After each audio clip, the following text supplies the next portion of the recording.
Good evening, and welcome back to round 5 of the July 22nd Livermore City Council meeting. However, since we're coming back from break, this is July 23rd, but we're just continuing the meeting from last night. So we are now on 5.05, and let's see, I believe the city attorney wishes to make a comment regarding Councilmember Monroe. Yes, Councilmember Monroe is recusing herself from the discussion, deliberation, and voting on this agenda item. She was previously a board member of one of the organizations that is requesting a development agreement this evening.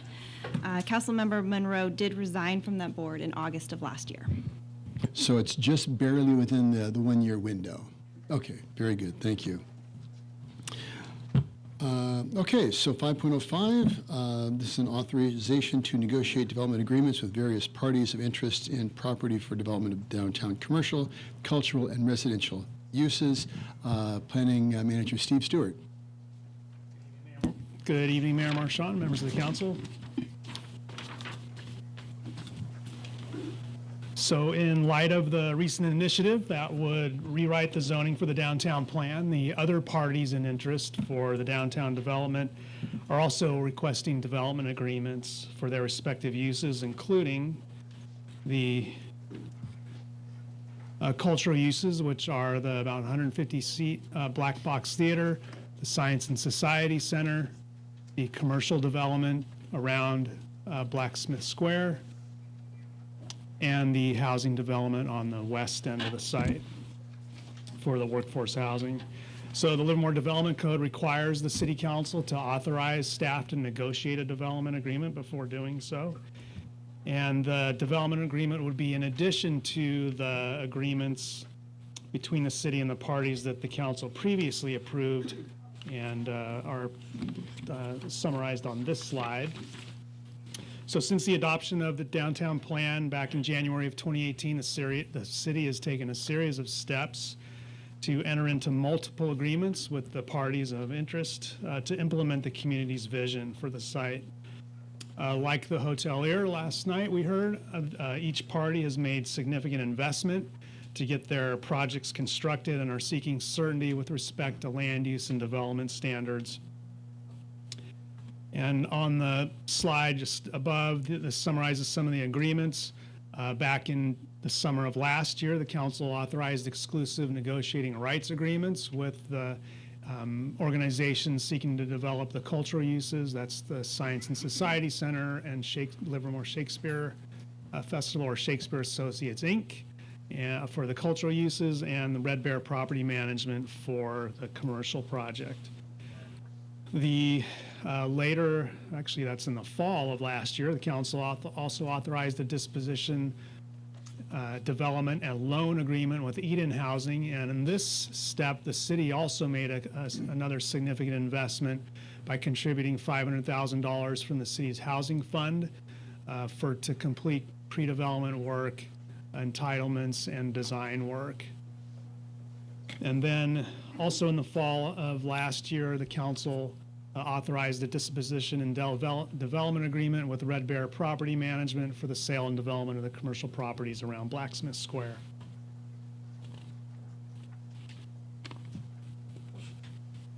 Consistent with state law and the Livermore Development Code, the development agreement would include the list of the components on the screen here, including the term, the permitted land uses and development standards, any sort of public uses and amenities, and also a performance schedule.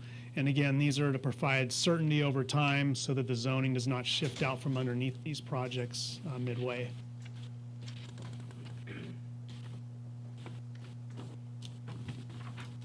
And so again, with the recent initiative that could add uncertainty to the future of these development proposals and could have significant impacts on the parties' investments and their ability to secure funding, staff is recommending the council adopt the resolutions attached to your staff report and authorize staff to proceed with negotiating development agreements with each of the parties that are the downtown plan stakeholders. And that concludes the presentation. We're happy to answer questions.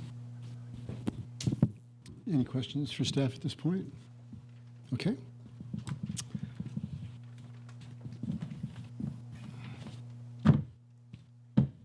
Okay, we've got about 60 cards here, although we're starting earlier than we were last night. So let's try looking for 3 minutes each. And if you agree with someone ahead of time, say, hey, I agree with them. We move it along a bit faster. Otherwise, we're happy to listen to your comments. So with that, we have Tamara Royce, Jan Brabant, Jean King.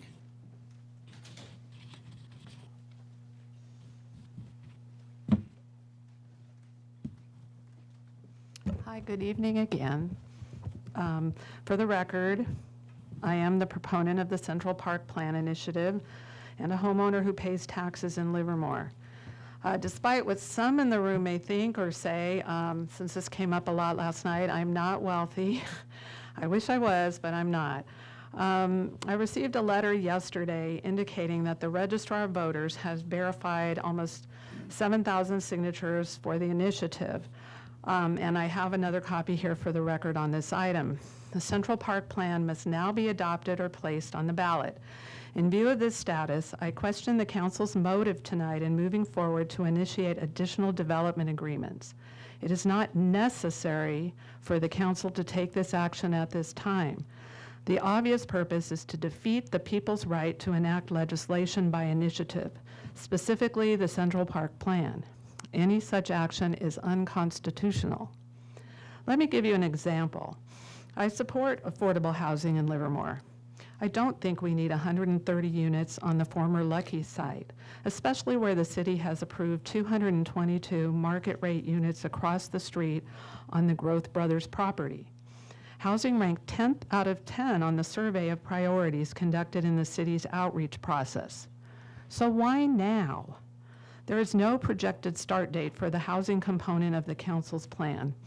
The city timeline posted downtown says housing won't start until at least 2023, and the website indicates that the housing and cultural components are to be scheduled in future years. There is no urgency.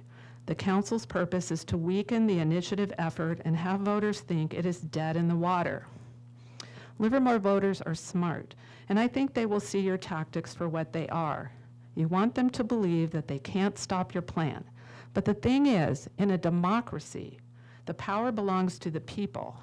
The law provides a means for people to stand up against flagrant abuses of power, such as your approval of the Presidio Development Agreement last night and the additional development agreements proposed tonight. We are not afraid of you. We will file a referendum against any action that is inconsistent with the Central Park Plan. Thank you for letting me speak. I hope the tone can remain courteous and stay focused on the issues and not on personal matters. Thank you. Thank you, Ms. Royce. Jan Brabant, Jean King, Vic Avila. Jan Brabant. Okay. Jean King, Vic Avila, and Sally Dunlop. Good evening. I'm Jean King. I ask the council not to pass a resolution authorizing negotiations of terms for a development agreement with Eden Housing. And I repeat also what Tammy had said, that on the city's website, the housing is not scheduled to begin for 3 years at the end of 2022. There's ample time to have a development agreement after the vote on the Central Park Plan initiative. The initiative qualified for a vote with 132% of the necessary validated signatures. One important outcome of the outreach was the ranking of priorities. Housing was number 10, the very last on the list. The public does not want housing dominating this important element of the downtown. This year, the city approved 222 units on the Growth Brothers property across the street. The required housing can be on the edges with a central park and a resort hotel overlooking the public open space. Today, I talked to one of the largest hotel developers in the country, and he is interested in the west side if Presidio is not interested. He believes there is demand for a lifestyle destination hotel on the park with surrounding wine-related retail that would greatly benefit the Livermore wine industry. As you all probably remember, I have been on the board of the Tri-Valley Conservancy, which supports the wine industry out there, and I think that a really destination hotel would service the wine industry better than the one that's planned now. And I also understand that higher room rates with a better hotel would result in more sales, property, and transit occupancy taxes for the city. During the outreach process, there was no Stockman's agreement to consider, nor was a unified plan part of the discussion. Contrary to what is being said, the citizens have not had a vote on the plan for the downtown. The citizens want a vote of the downtown plan with a full comparison of the city's plan and the Central Park plan. They want a vote, and they signed a petition to get that vote. Are you afraid of a vote? I ask the council not to pass a resolution authorizing negotiation of terms for a development agreement with the Eden Housing or any development agreement for the downtown at this time. And Linda Melanese could not come today, and she just had one quick comment.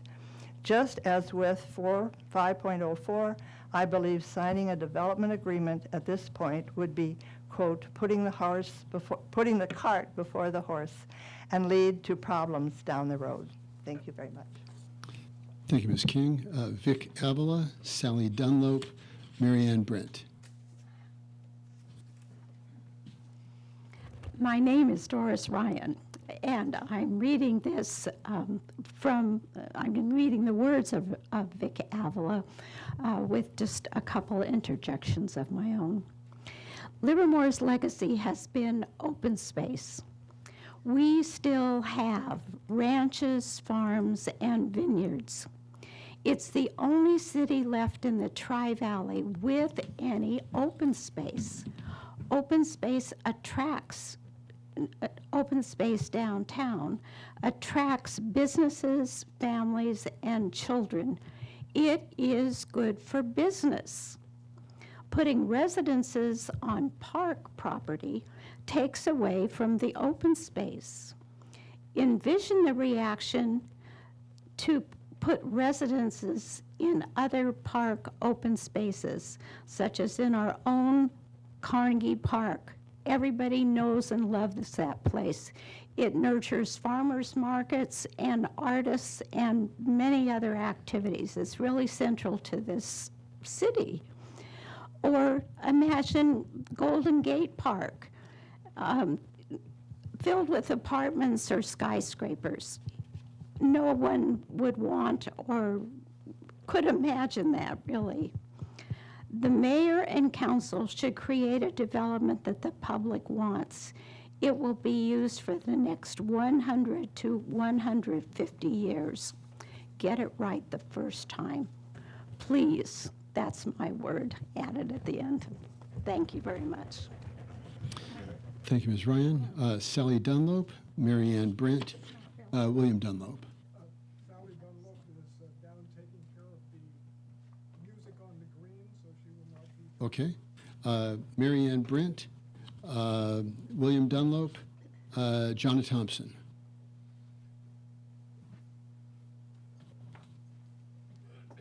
Good evening, Mr. Mayor and Council. I request that you abandon the development agreement for the housing, retail, and cultural facilities until after votes for the Central Park Plan initiative can be counted in March 2020. It is clear to Livermore voting public that you intend to block the initiative. I believe that this tactic will not discourage them. It will guarantee their resolve. Creating these development agreements will backfire. Many, many Livermore voters want park space, convenient parking, and a gracious wine country hotel on the west side of Livermore Avenue. While it is true that you have been elected to run the city of Livermore, please remember that you run it at the pleasure of Livermore voters. Thank you. Thank you, Ms. Brent. William Dunlop, Jonna Thompson, Richard Ryan. Good evening.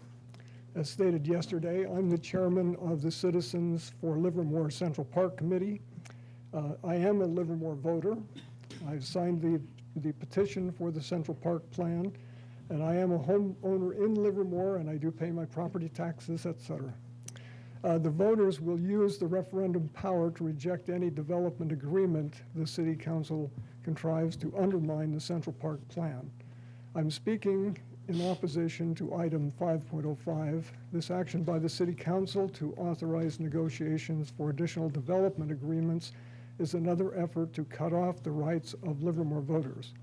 The City Council is starting the process to enter into a development agreement with a housing developer to develop approximately 130 3- and 4-story units in the center of downtown Livermore. Under the city's timeline, the housing is not anticipated to begin moving forward till at least 2023. That's 3 years from now. Housing ranked number 10 out of 10 in the city's survey and priorities during its outreach process. Why is the council suddenly rushing through the development agreement process? As with the Presidio deal, this is another transparent effort to avoid a vote of the people on a better plan for Livermore. Thousands of signatures were gathered in the 30 days in September to challenge the city's plan when it was first adopted. The council worked around a vote at that time. Now, well over 7,000 people have signed the Central Park Plan initiative because they want a better plan and it is qualified for the ballot. The people want a Central Park in the heart of their downtown with housing on the periphery so the entire community can benefit. The City Council again appears to be ignoring the voice of the citizens who want to vote on their downtown. We will not permit the council to undermine the will of the people. We will place any inconsistent development agreement, as well as the Presidio agreement, on the ballot for voters to decide. The Central Park Plan initiative was qualified for the ballot. It will be voted on. The California Constitution protects our rights. The voters of Livermore will vote on their proposed plan. So we encourage you to stop your actions at this point. Thank you. Thank you, Mr. Dunlop. Jonna Thompson, Richard Ryan, Jeffrey Sinsheimer. Good evening, Mayor, Council, and staff. My name is Jonna Thompson. After last night's council vote on agenda item 5.04, I feel as though I'm shouting into the wind. Nevertheless, I again urge you not to enter into any development agreements before citizens have the opportunity to exercise their constitutional right to vote on an initiative that presents an alternate vision of downtown for the next several generations. Many speakers last night seemed to be attacking Central Park supporters for challenging decisions made by this council, as though doing so was somehow undemocratic. That sounds very much like the Chinese government's response recently to democracy demonstrators in Hong Kong, which was, and I quote, "Central authority cannot be challenged." Fortunately, here we do have the right to challenge the decisions our leaders make, and the initiative process is one legal mechanism for doing so. I and every one of the people who signed my petition would like a park from L Street to the Bankhead Theater, more parking next to the Bankhead, the hotel to the west side of Livermore Avenue, and a minimum of housing on the central plot of land in the downtown core. I believe that the downtown plan you have envisioned would exacerbate congestion, especially around the Livermore Avenue, Railroad Avenue intersection, and make for a less attractive downtown core than that envisioned in the Central Park Plan. Let's let voters decide which vision of downtown they prefer. In the meantime, it is unwise for the council to enter into any development agreements, and I ask you not to do so this evening. Thank you for your consideration. Thank you. Richard Ryan, Jeffrey Sinsheimer, Linda Milanese. Good evening. I was not going to come tonight, figuring that everything was said and done last night. However, I became convinced that it was necessary to go on the record as favoring the citizens' plan for the downtown and opposing what appears to be an illegal action by this council. Each of you took an oath of office which says, "I do solemnly swear that I will support and defend the Constitution of the United States and the Constitution of the State of California against all enemies, foreign and domestic, and I will bear true faith and allegiance to the Constitution of the United States and the Constitution of the State of California, and I take this obligation freely without any mental reservation or purpose of evasion, and I will well and faithfully discharge the duties upon which I'm about to enter. You all took this oath, and I encourage you to live up to it. Every child who attends school in California learns that the California State Constitution holds that the people are sovereign. The people are the highest branch of legislative government in this state through the rights to the initiative, referendum, and recall. You cannot hide from this fact by claiming to be members of a representative democracy. We are that, but such governance was found to be insufficient in the age when California was run by railroad barons. It was a great democratic advance when, in 1911, Governor Hiram Johnson and the Progressives added the initiative, referendum, and recall to the state constitution. You are bound by your oath of office to protect those rights. Do not attempt to short-circuit the Livermore citizens' voice. Do not approve any development agreement for housing, retail, cultural facilities, nor anything else until you either adopt the initiative or allow a vote of the people. Thank you very much. Thank you, Mr. Ryan. Jeffrey Sinsheimer, Linda Milanese, Ben Barrientos.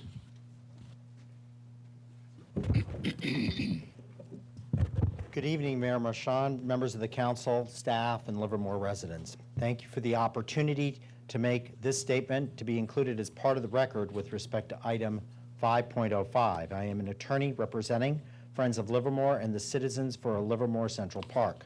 To paraphrase what I said last night concerning item 5.04, as set forth in the letter from my co-counsel, Barry Fadum, which was sent to the attorney yesterday morning and handed last night to the city clerk for inclusion in this item's record, you may not proceed with any development agreement that arises from this resolution that annuls the right of the voters to adopt the Central Park Plan.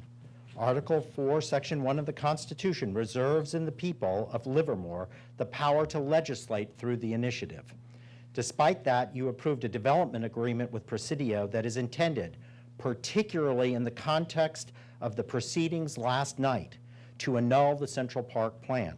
Item 5.05, which your staff has just admitted is motivated in response to the Central Park Plan, allows your staff to negotiate additional development agreements that may annul the voters' constitutional rights if those agreements are inconsistent with the Central Park Plan. Last night, you attacked the Central Park Plan, its proponents, and its supporters. The record exhibits your lack of civility to citizens who elected you to serve and your malice to the initiative that they qualified for the ballot. It would take too long tonight to catalog the inaccuracies of the statements you placed on the record last night about what the citizens who you serve have proposed in the Central Park Plan. More significantly, you expressed overt and blatant hostility to the initiative process in a manner that is contrary to the California Constitution. The initiative process is the most democratic process to make law.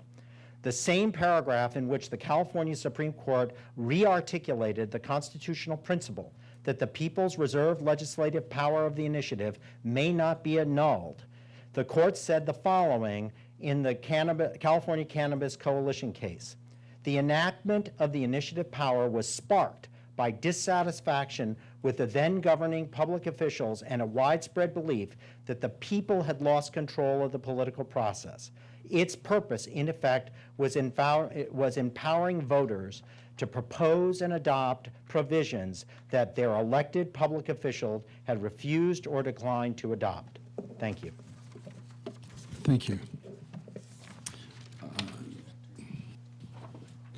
Linda Milanese, Ben Barrientos. Oh, okay, very good, thank you.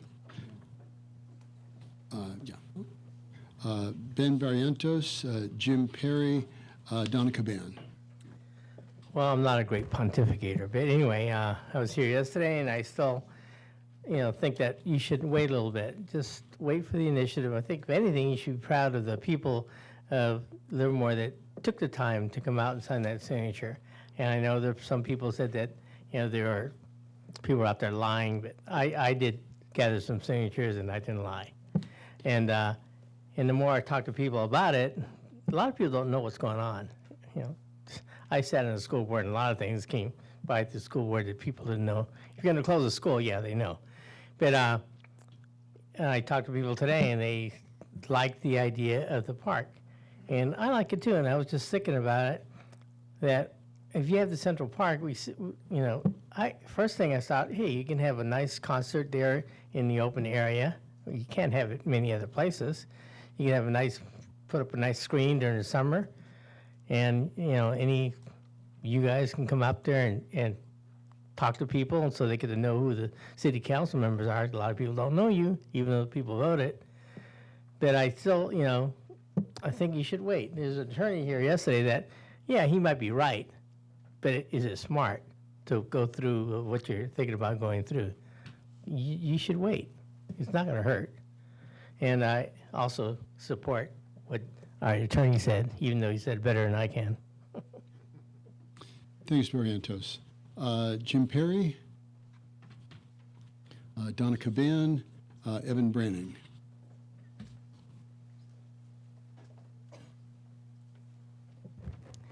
Good evening. Donna Caban, a homeowner and taxpayer in Livermore for over 38 years. Over 6,000 signatures were validated for the Livermore Central Park Plan initiative, guaranteeing our right to vote directly on the downtown plan. Unfortunately, you circumvented our right to vote on this issue last night by entering into a development agreement which puts the hotel on the east side. This move derails the impact of our vote and is a waste of staff time and taxpayers' money.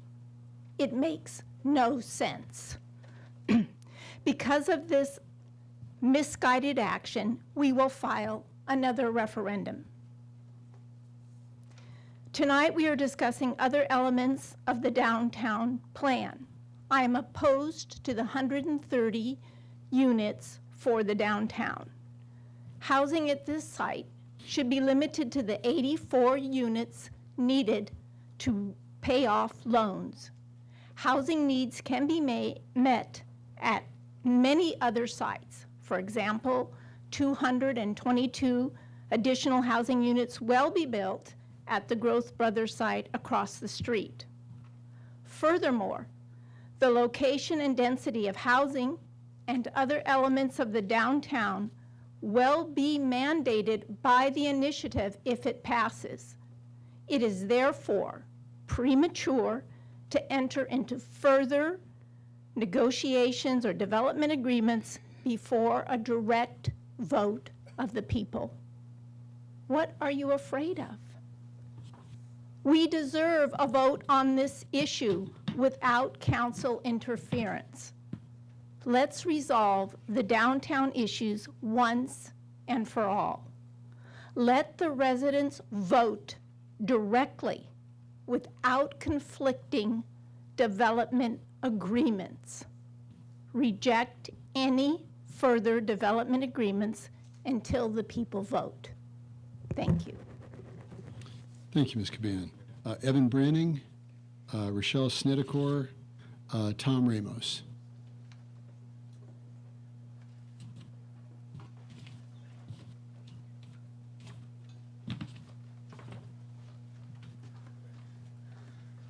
Rochelle Snedeker, Livermore Downtown, and I hope I can read my notes. In the 60s and 70s, developers were special interest groups that bulldozed districts with no respect to the neighborhood, feeling entitled to destroy the livelihood and investment of small business owners, entrepreneurs, and families whose businesses who worked hard to purchase property and raise their families. Jane Jacobs is my hero from the past. Some of you guys have probably heard of her. She's my spirit animal. She and others led the fight against the worst of developer that showed no respect for these historic community treasures. Our downtown business owners, thank you for not giving in to the disrespectful, non-inclusive planning that seeks to take us off track. In the Independent, it was quoted that the city plan was being pushed by a bunch of old men. You guys get called that a lot.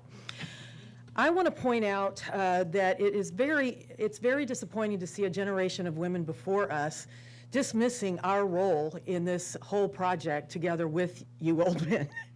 And I'd like to point them out. Sheila Faliano, Stockmen's Association, Don Argula, Chamber, Chris Chandler, Winegrowers, Lisa Tromovich and Katie Marcel from Shakespeare Association, Monia Lane from Science and Society Center, Lanning Thompson from Interfaith Housing, Lynn Naylor from Innovation Tri-Valley, Darcy Kent from Unifying Livermore, and me from Livermore Downtown Inc. That also includes countless women business and property owners in the downtown who have invested in this vision of vitality for our community, and countless women on boards, members in each of these organizations. To the women in the room, you know, the amazing thing is we do invite all of you to be a part of this. This group of women that I just mentioned are fueled by integrity, inclusiveness, vision, and above all, transparency. And we have watched women from all walks of life work with you men to come up with something that included everybody. So I thank you for that, and for God's sakes, let's keep going. Thank you, Ms. Snedeker. Tom Ramos, Rose Ramos, Doris Ryan already spoke. Okay. Tom Ramos? Okay. No Rose Ramos. We heard from Doris Ryan. Jan Ellen Dom. Lori Batty. There we go. We have a winner.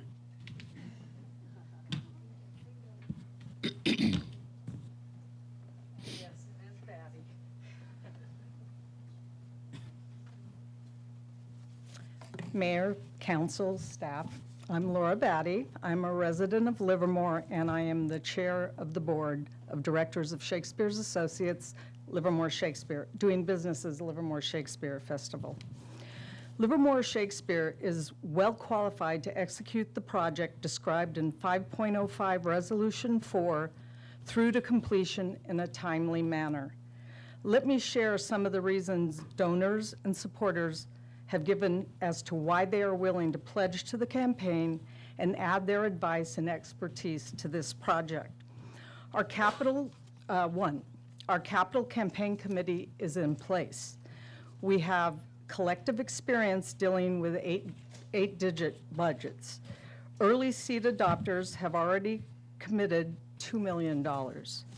A broad consortium of over 7 business and community groups support the project and are ready to provide the additional wood behind LSF's capital campaign arrow. There is a strong interest among corporate interests to have bragging rights and significant involvement in a legacy Tri-Valley landmark. LSF has a proven visionary leadership team capable of energizing the required financial support, who have the people skills to unify a diverse arts community. Established community leaders with decades of hands-on theater management and experience are in place to open the facility with diverse programming. The design, development, and project management teams are in place to see the project through on time and on budget. The team includes FOG architects who recently completed the successful Brentwood Library and real estate consultants from the Community Vision. In short, everything is in place and moving in the right direction for a successful public-private partnership. Let's move forward with this next step and leverage the support being offered by the many individuals and groups who want to collaborate on a wonderful legacy for the community. I am asking my fellow board members, Capital Campaign and Events Committee members who are here tonight to please stand to demonstrate support for our company and the city's collaborative process in the public-private partnership. I'm also representing all the board and committee members who couldn't be here, who were here last night and were not able to be here tonight. Brian Balaz, Grant Uberty, and Will Dorlick. Thank you very much. Thank you. Oh.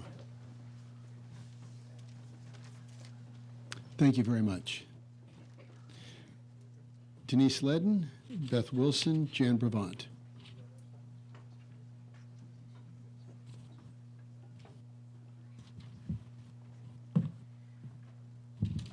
Hi, I'm Denise Ledden. Hi, Council.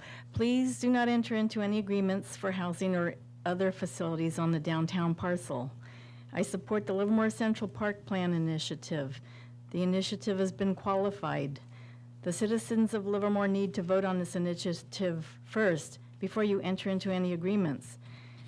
It is odd to put housing in a town square, but if we must, the city council plan, the Livermore Central Park Plan makes the housing less obtrusive for the chosen few who will live there. That's at the expense of the 85,000 citizens who will come to enjoy the new plan. We and future generations will love this better plan. Please be a part of a better solution and hold off on any further agreements. Thank you. Thank you, Ms. Ledden. Beth Wilson, Jan Brevant, Dawn Argula.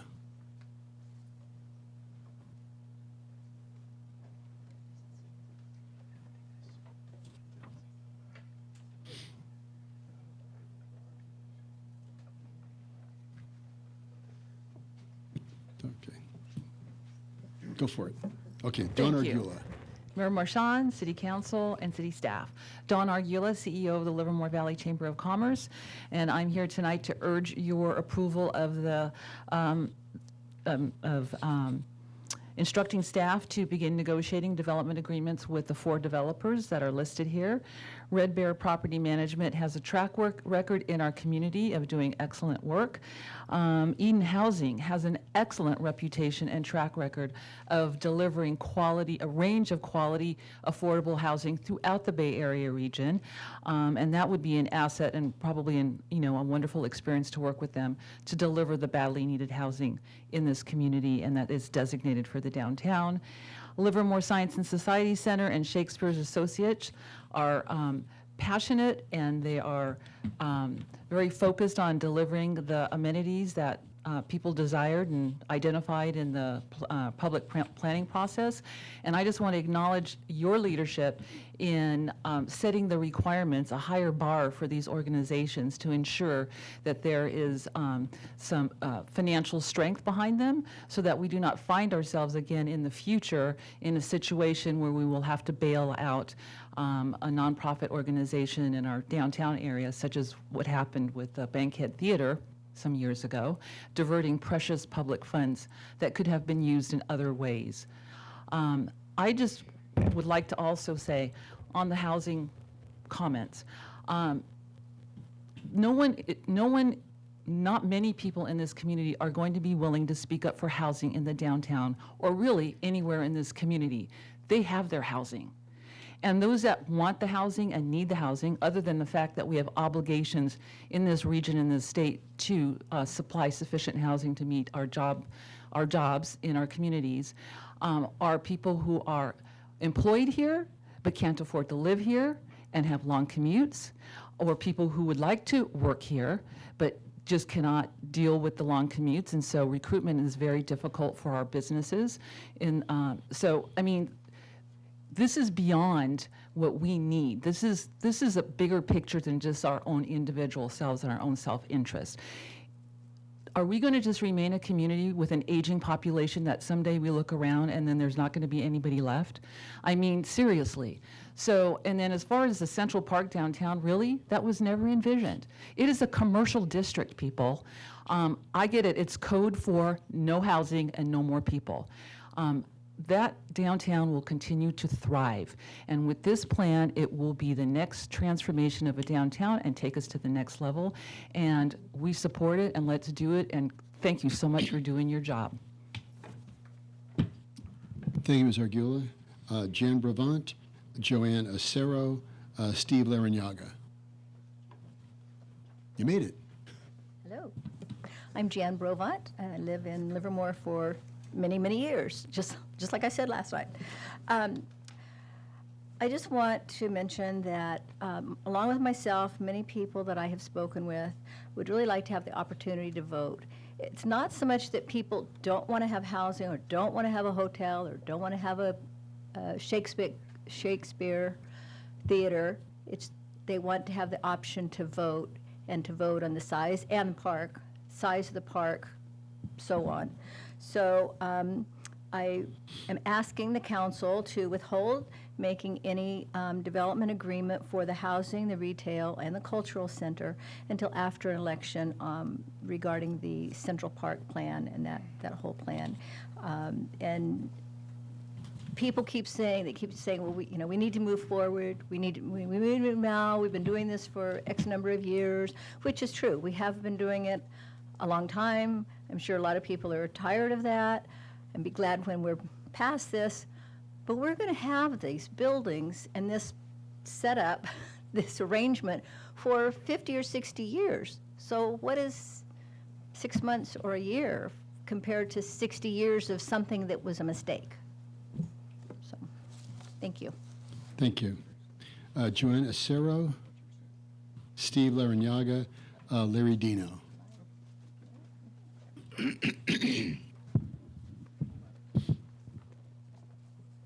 Good evening.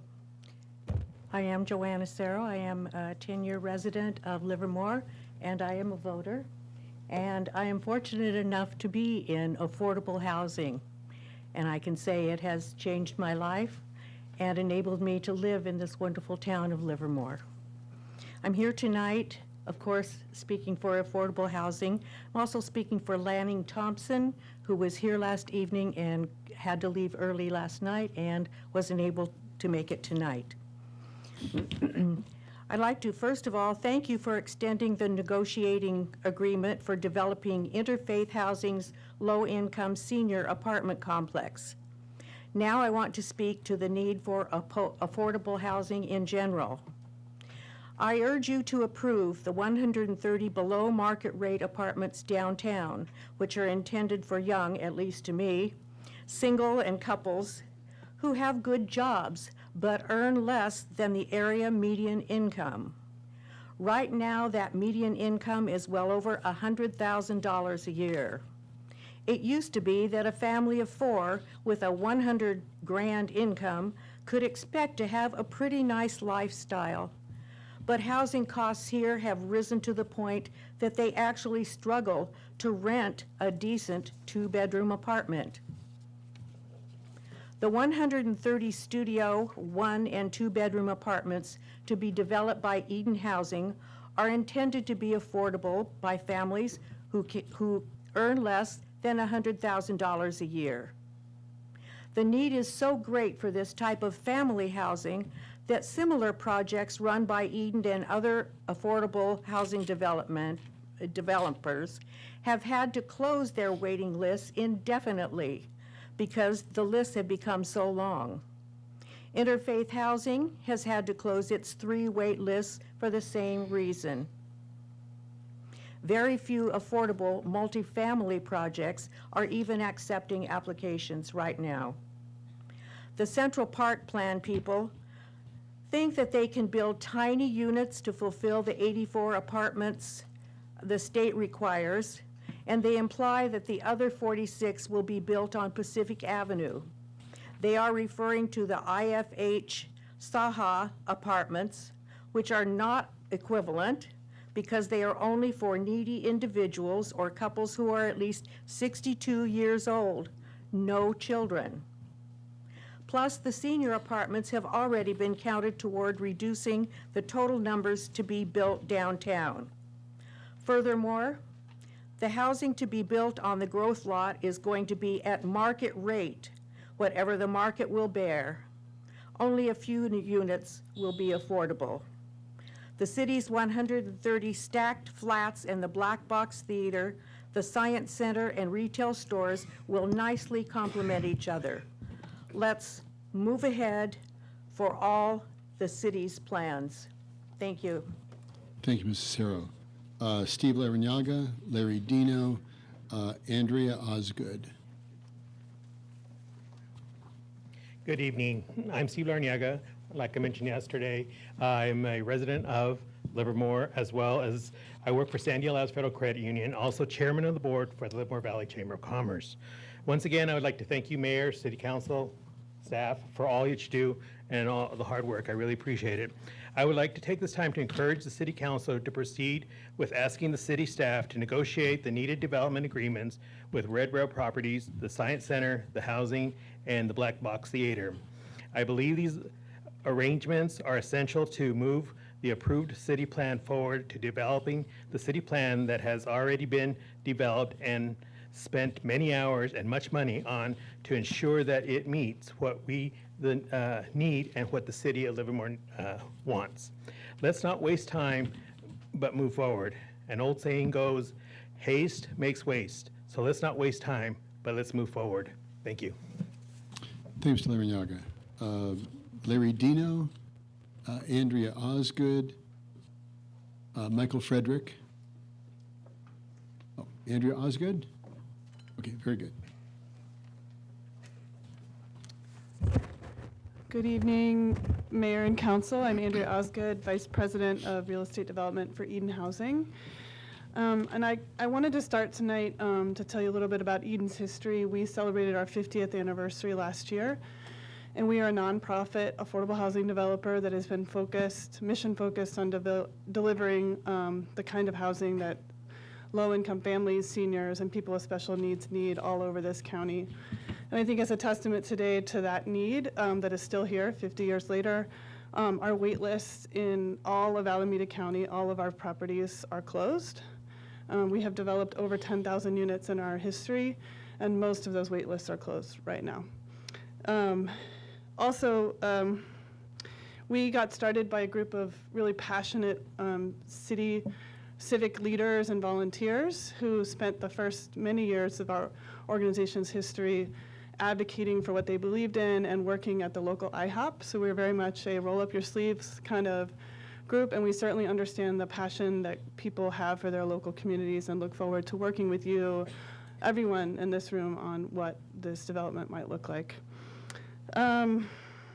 One small thing I just wanted to note, there's been a lot of discussion of schedule.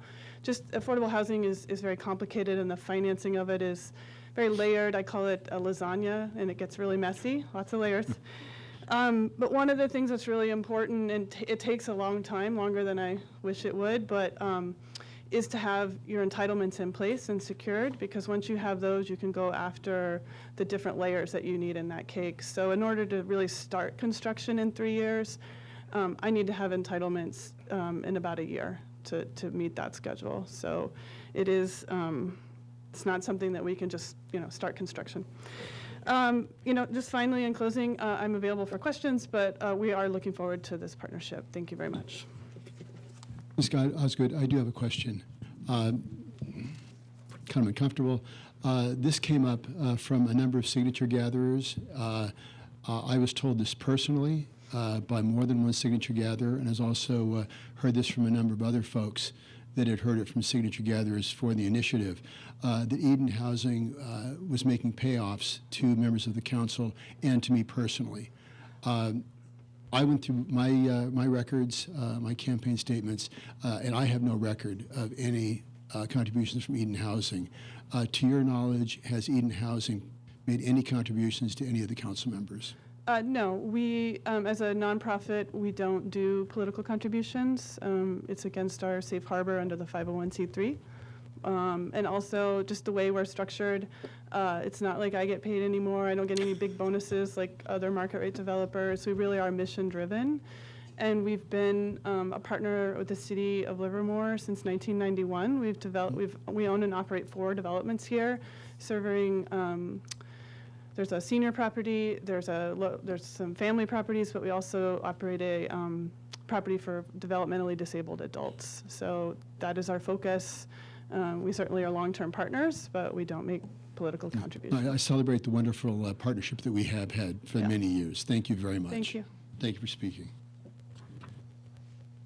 Michael Frederick, Anna Lim, Carl Winty. Hello.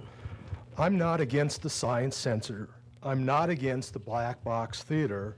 I'm not against a housing component or the commercial development proposed on the downtown site. What I am against is this council's multiple attempts to circumvent the ability of the citizens of Livermore to vote on the fate of the downtown. You should not adopt this resolution. You will only bring additional referendums and uncertainty for the people mentioned in the resolution. If you want certainty, reject this resolution, adopt the language of the initiative. No more delays, peace and tranquility in our time. You'll all be heroes. It'll be wonderful. Thank you. Thank you. Anna Lim, Carl Winty, Jake Patel. Oh, there he is.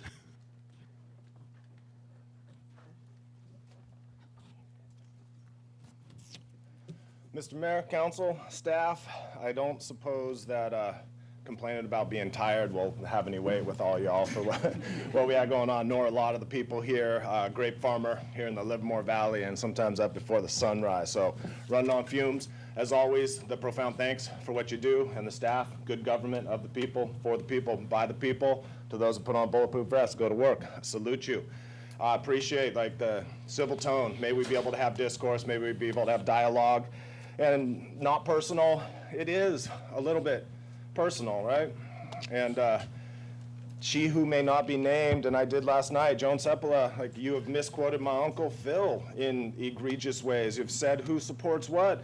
And when people are saying lies about my family, I'm sorry for taking it personally. I try to not at the end of the day. People don't know what's going on. That's true because of an abundance of misinformation. Remember, willfully misleading your fellow man is not far above Judas, Cassius, and Brutus on the way down, like in this willful misleading.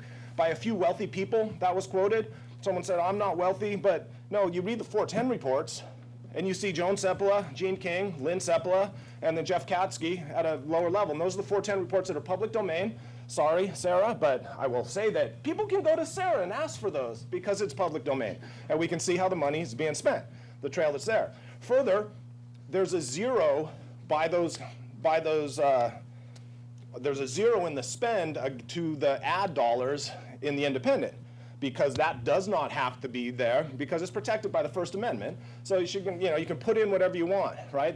In the paper you can print what you want, and that's been ruled by the courts, by the Supreme Court, because the barrier to entry is so low post-printing press. After they took a wine press and put some typeface in it and dropped it down.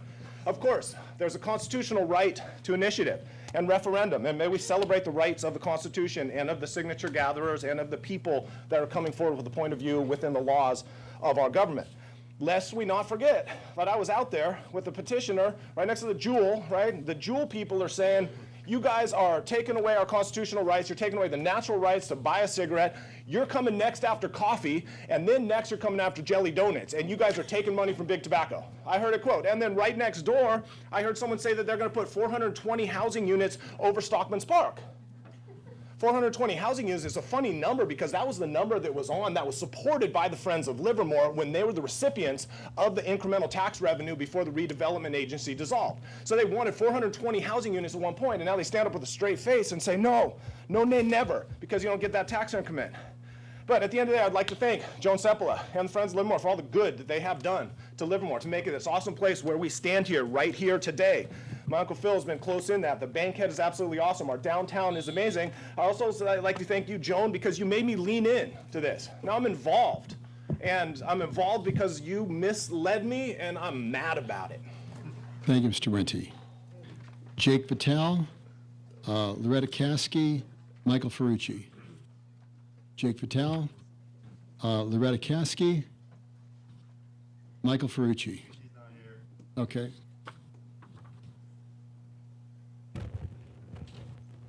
Good evening, Council. Good evening, staff. Once again, adopting the Central Park Initiative does not preclude the Council from negotiating with your partners. Thank you. Brooke Witherspoon, Dennis O'Brien, and Brian Balaz. I don't think Brian's here. Okay. Is it me? Yeah, Brooke, you're on. Hello, good evening, Mayor, Council, staff.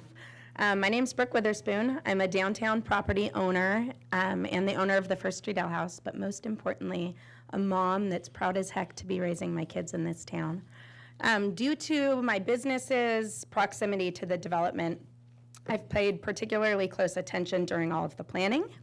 I've attended the majority of the city outreach meetings. I've used my voice both to raise questions about the plans and defend the integrity of the process. I completely understand no one is going to be getting 100% of what they want, but the current approved plan is the most thoughtful, financially responsible, inclusive plan that I could have hoped for as a citizen and a business owner.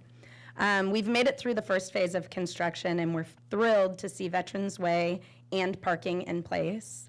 This is a vital piece for all of us located along the edge of this development. Thank you so much for your commitment to convenient parking access for all of the businesses throughout our commercial district.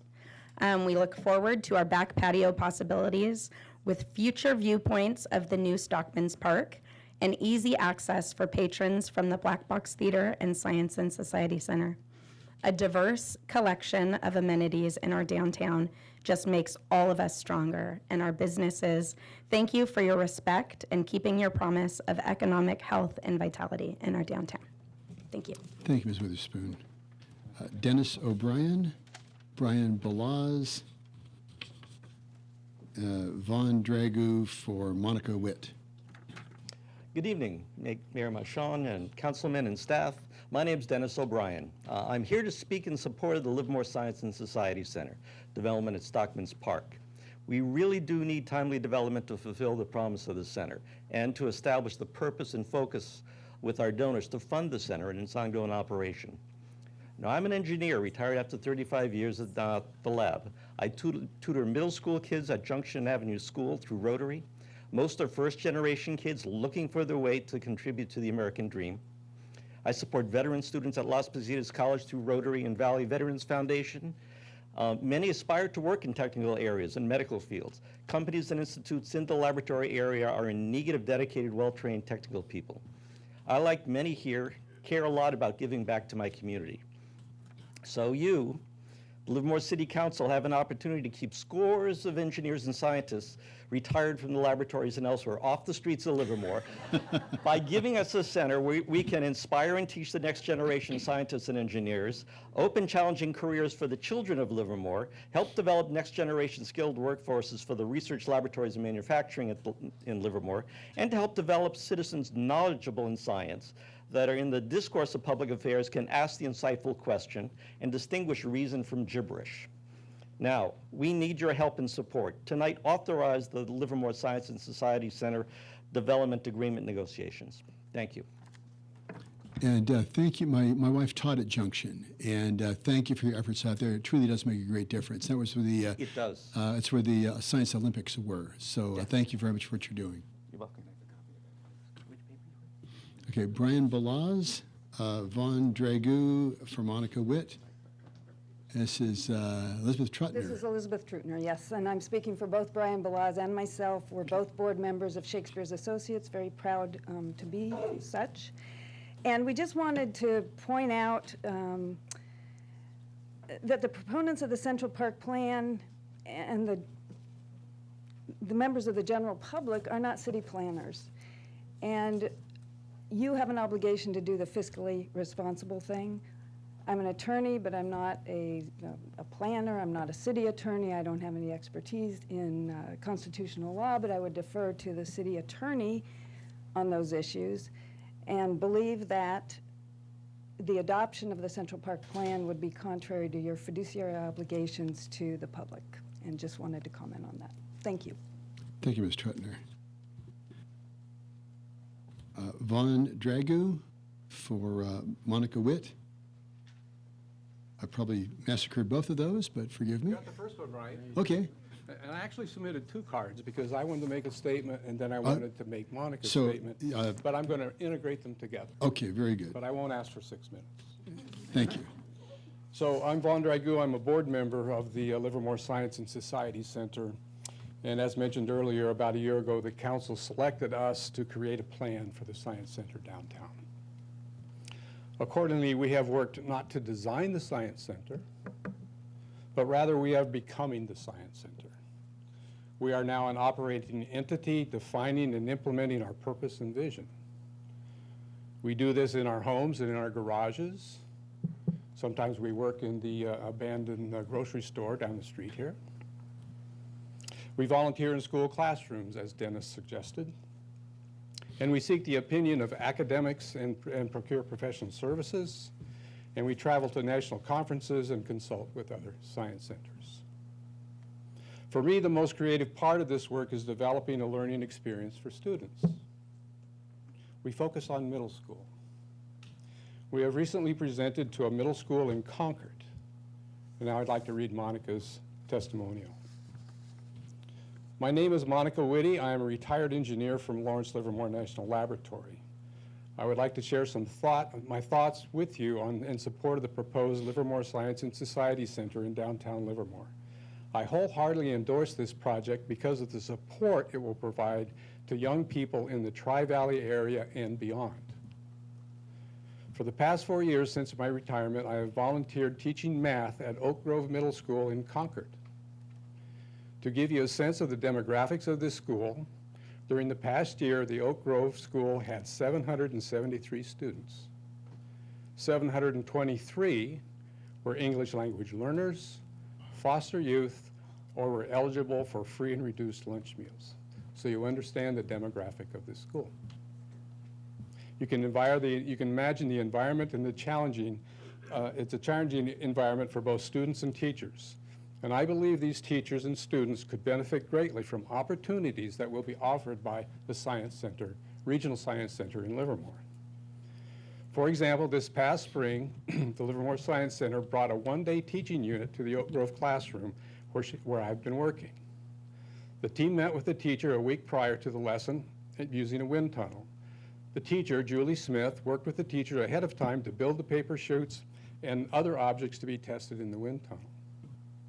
The Livermore Science and Society Center team showed up the next day, talked about airflow, showed the students how to measure velocity, how to measure other attributes of the objects of the design, and to measure their weight. The students discussed the results with the teacher the following day. Although the LSS team was on the site for just one day, the educational aspect extended over several days. I am grateful for this effort to engage the interest of students in the science and I fully support the development of the proposed downtown Livermore Science Center in downtown Livermore plan. Thank you. Can I end or can I continue? Pardon me? I have just a few more minutes. To me, the primary design intent of this experience is to demonstrate the practices of science and engineering and how to think and act like a scientist. We want the student to imagine it, we want the student to experience it, and then the student can become it. Thank you. Thank you.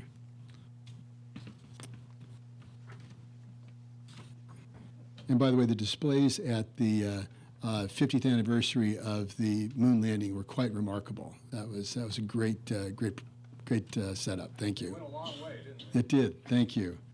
Let's see, Lanning Thompson, Allie Felker, Tom O'Neill.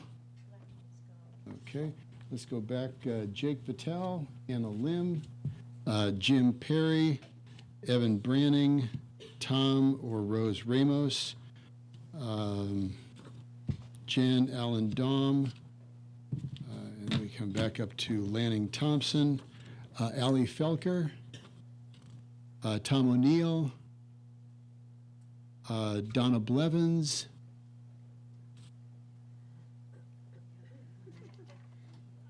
looks like it's A substitute.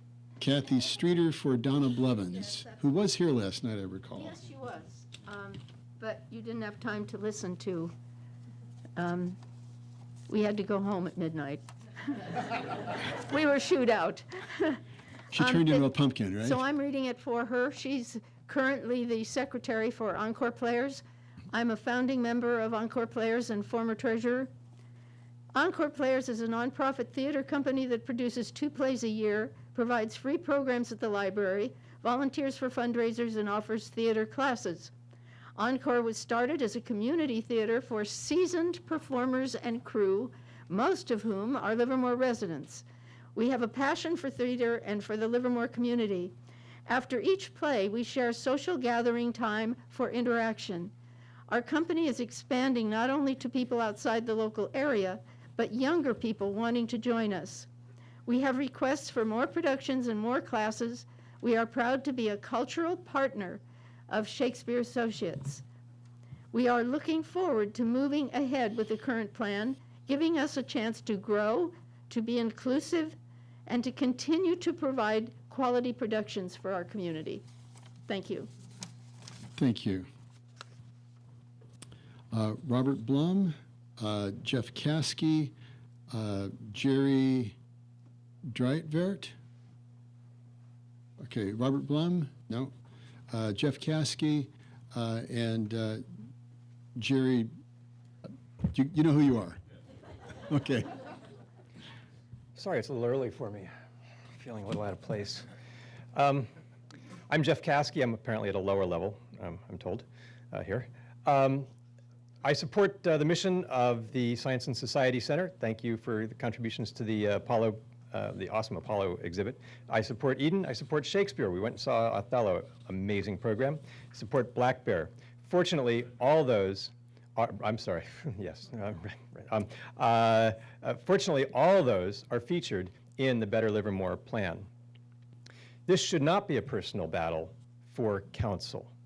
That's where council is a little different than the rest of the people who come up here to speak, and there may have personal vendettas, personal preferences, personal biases, but at the council, sitting at that dais, you represent all the city's people on all sides of this multifaceted issue. But instead, you attack people using provably false statements. One of them about this item, no one wanted micro units. Can't be true, and you know it because I've stood up here before and supported them. In fact, the people at my planning table at the Downtown Steering Committee supported them, and you can pull up our map and take a look. Also, there was a robust conversation about micro units, sometimes called co-living, it was reported in the PlaceWorks report. But reflecting on council's roles, none of the other council members saw fit to correct the record, even while putting all their efforts into trying to poke holes into those that disagree with their own personal views. Even later, when probably due to the late hour, the mayor made an obvious math error when describing the East versus West support. Where was that commitment to honesty by the rest of the council? It was a simple math error. I'm sure that all of them caught it. But, you know, honesty is only so important at certain times. The question was about the DA last night, and it'll be the same tonight. Does it block the ability to vote? Councilmember Warner asked. Well, of course it doesn't block their ability to vote. What it does do is annul the effect of that vote. Please ask about the effect of the vote that if the DA is approved, and see if that changes. Affordability is good. Eden is good, but somehow 400 to 500 square feet, that's not so good. Well, actually, they already have studio apartments that size in interfaith housing today. Apparently, it's okay there. My niece actually and her husband just moved into 200 square feet that they're delighted with. When I moved to Livermore, I'll admit I lived big. I had a 2-bedroom place in 500 square feet that I shared with some friends. Those spaces are available.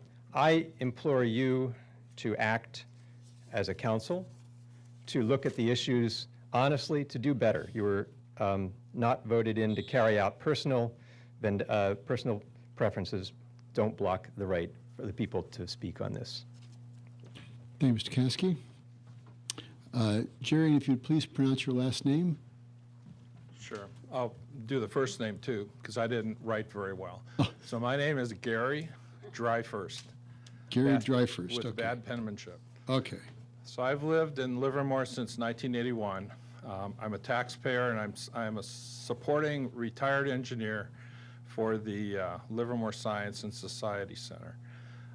As Dennis and Vaughn spoke so eloquently before me, they want to keep me off the city streets late at night.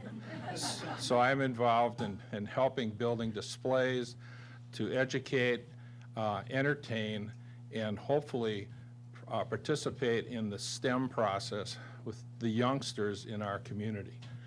I've raised 3 kids in Livermore. They're grown and gone. They have grandchildren that they've provided. And whenever I think about some of the displays that we have at the LSSC system, I think about those grandchildren. Remember that when you're talking about the STEM education system, you're talking about the mechanisms for building a positive future for our society. That mechanism are those kids. And when we train those kids in science and math, we need to train them in a manner so it's enjoyable. Does that sound unusual? And many people who are in school ended up being turned off at later ages when they were very engaged at younger ages. The fourth graders that we talked to in the Concord School that Vaughn described were very engaged, and they were a very unusual mix of children. We had boys that were hanging with boys in groups. We had girls mixed with boys, and we had one girl who was her own group. And later on, I talked to her and I talked to the teacher, and she said, we've never really been able to get that girl to express herself. She was very isolated, but when it was her assignment to measure the speed of the parachute in the vertical wind tunnel and bring it over to the whiteboard where we recorded the data, she was unique in how she recorded the data. Everybody else made a spreadsheet by drawing a straight line covering the 4 columns or so that we had. She wrote a line that was 1 cell at a time. Nobody in the group did that. It was just her unique way of doing it. So we appeal to individuals who have different attitudes, different interfaces in the growing community as they age.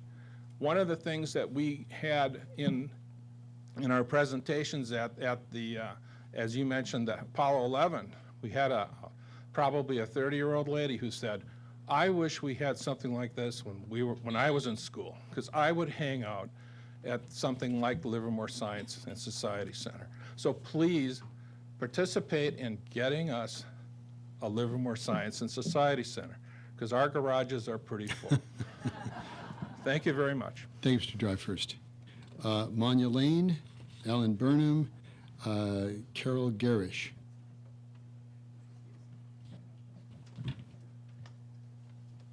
We got about 10 speakers left. Okay. Good evening, Mayor and council members. On behalf of the Board of Directors of the nonprofit Livermore Science and Society Center, we want to thank the City of Livermore, the council, the city staff, and a wide range of stakeholders and residents across the board here who have encouraged our volunteer organization to plan a science center in downtown Livermore that will actively bring science, technology, and engineering to life for family members of all ages, leveraging the base of leading-edge science and engineering expertise that we have here in Livermore and the Tri-Valley area.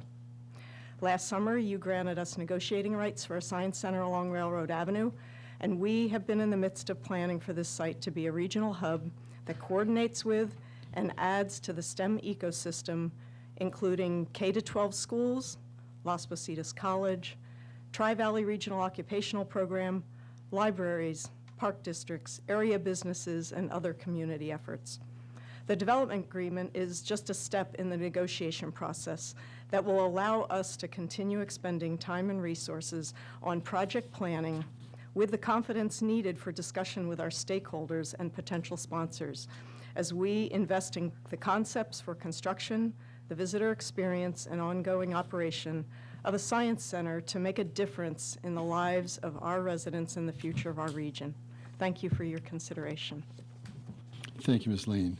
Alan Burnham, Carol Garich, Lynn Naylor. I'm Alan Burnham. I'm a Livermore resident, founder of the Science Society Center, and president of the CFO. And I had blonde hair when I moved to Livermore. So the community outreach 2 years ago inspired some of us to formulate a vision for a downtown science center, which is a fitting enterprise for a town so strongly involved in science. As Mr. Carlig pointed out, the only town that has 2 national laboratories. A year ago, we were selected by the council to create a plan for that center, and we've done so in good faith by the expenditure of considerable amounts of donated time and money. We have also constructed and deployed science exhibits at both science fairs and schools, as you've heard. One of our deployments recently up at the Safari Kid summer camp up in Danville, it was mostly 5 and 6-year-olds, which is on the young side for our group, but they were just squealing with delight from our wind tunnel, and the proprietor, who was a Livermore resident, said that we had gotten the kids more excited about science than any other science program that they had brought in. We've had people who are not technical stand up in front of our poster, see an equation, and actually work to try to understand what that equation means.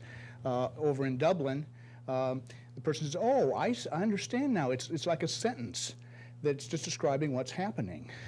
And by the way, the Dublin mayor likes our exhibits also.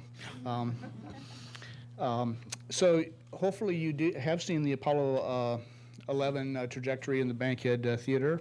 Our next event is a sponsorship of the Ray Duro speaker this Thursday. Jamie Metzel will talk about the promise and perils of genetic engineering, which is, I think, an issue which we all should be thinking about. Like any technology, it's always a double-edged sword that we need to consider. So I invite you to read about our website, lvscience.org. It tells not only our events, but also our philosophy and things. And I would like to mention also that we have a very capable team. This is not a large project for things that we've done in a career. So we actually do have what it takes to get this done. And I urge you to approve a motion authorizing the staff to negotiate a development agreement with us. Thank you. Thank you, Mr. Burnham. As I said, we're down to about 10 more cards, 10 speakers. Carol Garish, Lynn Naylor, Darcy Kent. Hello, I'm Carol Garrick. I've lived here since 1966. I'm also the housing chair for the Tri-Valley Anti-Poverty Collaborative.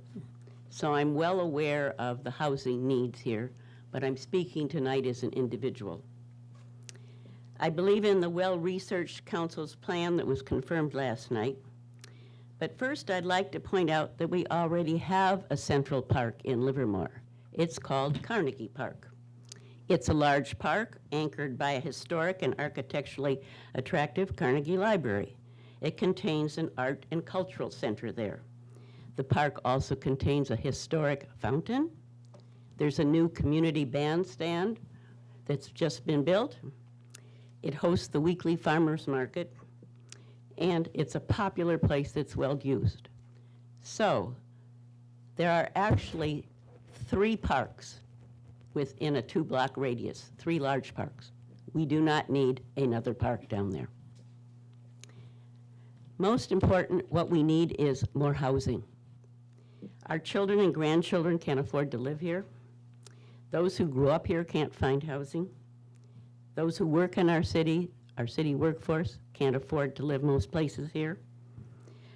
Downsizing seniors would like to move downtown, and they like the accessibility there.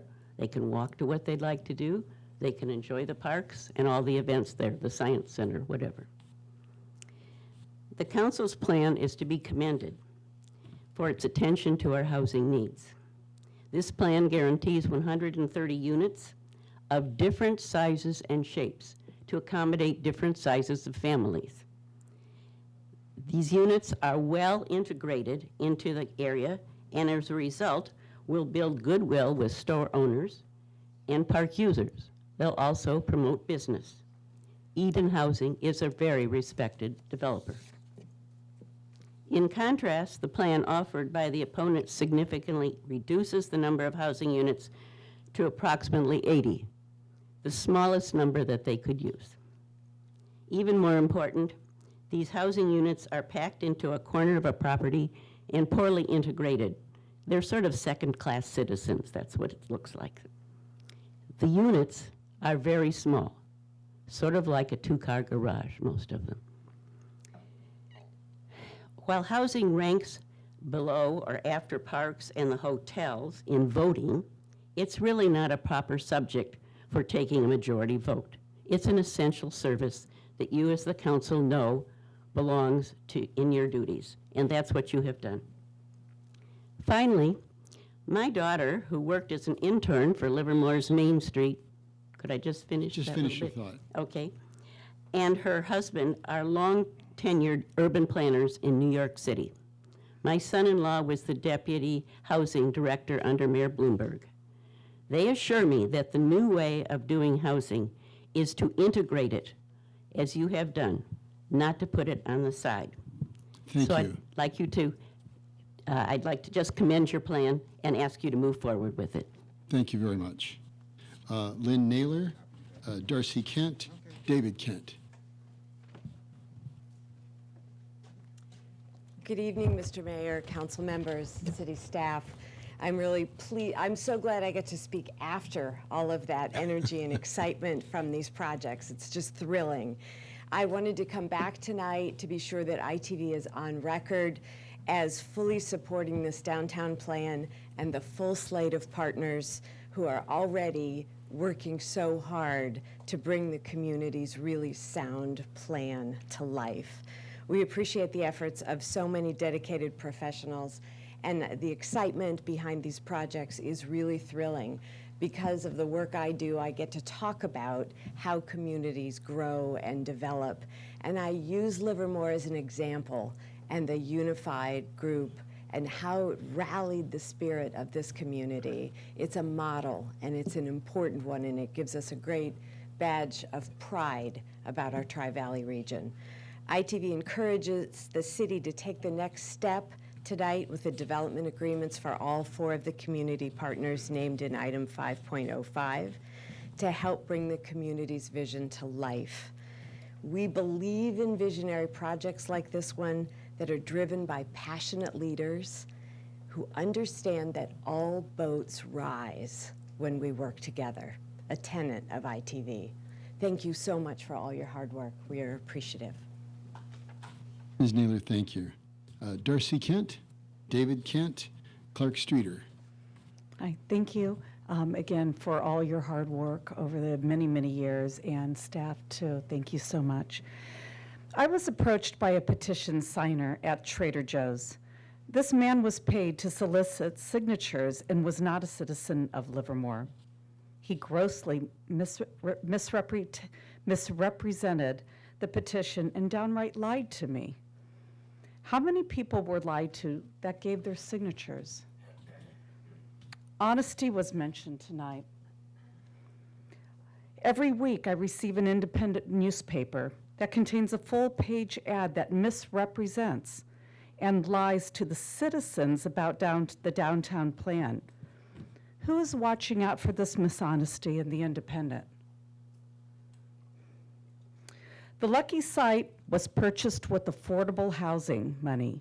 Half of the units required have been removed because of the agreement between the Stockmen's Association and the city. If affordable housing is not put on this property, we will have to pay back over $4.5 million of taxpayer money. The citizens have voted. The fact that a few citizens keep losing the vote does not mean that there hasn't been a vote.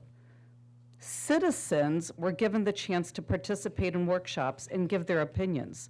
Citizens were given a one-issue election last fall, and this council that supports the downtown plan won the vote by 85%. This plan has support from an incredibly diverse and broad group of citizens from Livermore. This includes Downtown Incorporated, all the downtown businesses, the Chamber of Commerce, Innovation Tri-Valley, Shakespeare Associates, the Center for Science and Society, the Wine Growers Association, the Livermore Stockmen's Rodeo Association, Unify Livermore, Encore Players, Interfaith Housing. The citizens have come together to support the downtown plan, and I urge you to move forward. Thank you. Thank you, Ms. Kent. David Kent, Clark Streeter, Linda Tinney.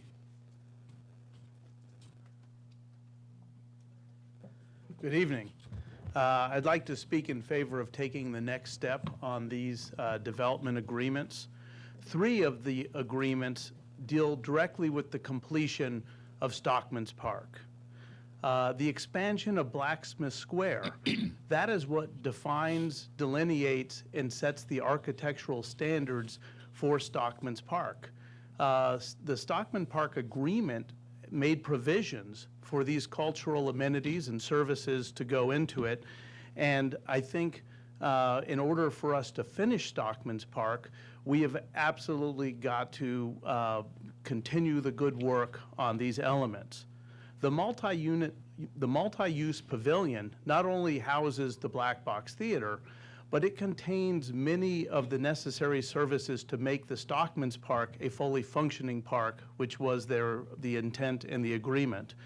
It contains the power, the electricity, the outdoor stage, the public restrooms, the lobby, the box office, the concessionaires. Without it, there is no Stockman's Park. It is just a village green.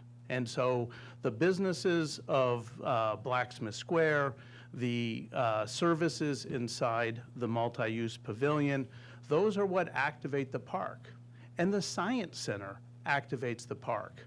I think Dennis and Vaughn and the gentleman who no one can pronounce his name, so I'm not even going to try, you know, they spoke eloquently about what contributions this is going to make. And it was by intent and by design that science would be, has been, and will continue to be in the center of our community.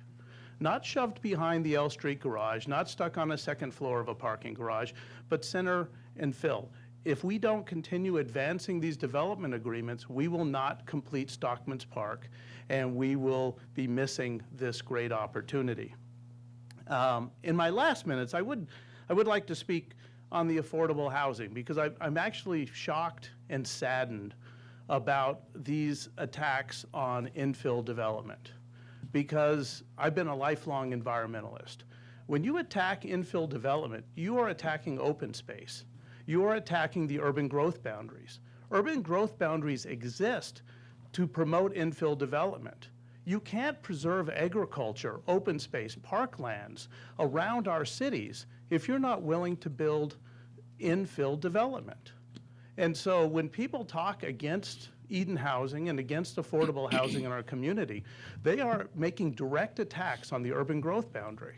And that, I thought we moved past that decades ago, that we want to preserve the distinct character of our communities and keep the agricultural preserve, and that means infill development. Thank you. Thanks, Mr. Kent. Clark Streeter, Linda Tinney, and Kathy Streeter, we already heard from you. We heard you read someone else's letter. Yes. Well, I know, but that was, you spoke for them. So you could hand your letter to somebody else? You can speak once. Sorry. Are we ready? Clark Streeter, Linda Tinney, and we'll work out the details. I'm disgusted. I'm disgusted with the negativity that has permeated the politics of this town. I do not like negative politics, and I refuse to accept that it's normal or right. It needs to stop. Disagreement and discussion are the essence of the democratic process. Distortion and deceit are not. It is fine to be unhappy with the outcome of the process. It is not fine to subvert and sabotage it using underhanded and dishonest tactics. If people do not like the decisions made by our representatives, they are free to say so. And in fact, they should. But at the end of the day, we should assume that our representatives have acted in good faith. I followed the process used to develop the city's plan, and I agree that it was flawed. But it was flawed not because the process itself was faulty, but because a small group of determined people subverted the process by consistently and obstinately promoting a preconceived vision of the desired outcome. I think that the City Council plan is good, and it will serve the needs of the people of Livermore well. But I suspect that it would have been even better if the people had been allowed to express their opinions and work out a plan without the influence of a faction that was willing to ignore the evidence and insist that the outcome conformed to their preconceptions. I support the passage of item 5.5. Thank you, Mr. Streeter. Linda Tinney, Elizabeth Judge, sorry, Linda Tinney, Kathy Streeter.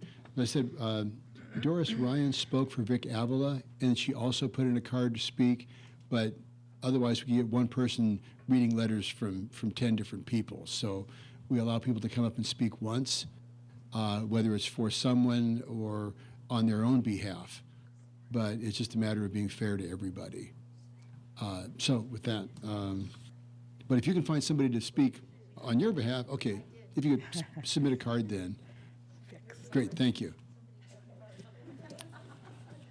Otherwise, somebody just stands there and reads 10 cards. Hey, it's happened.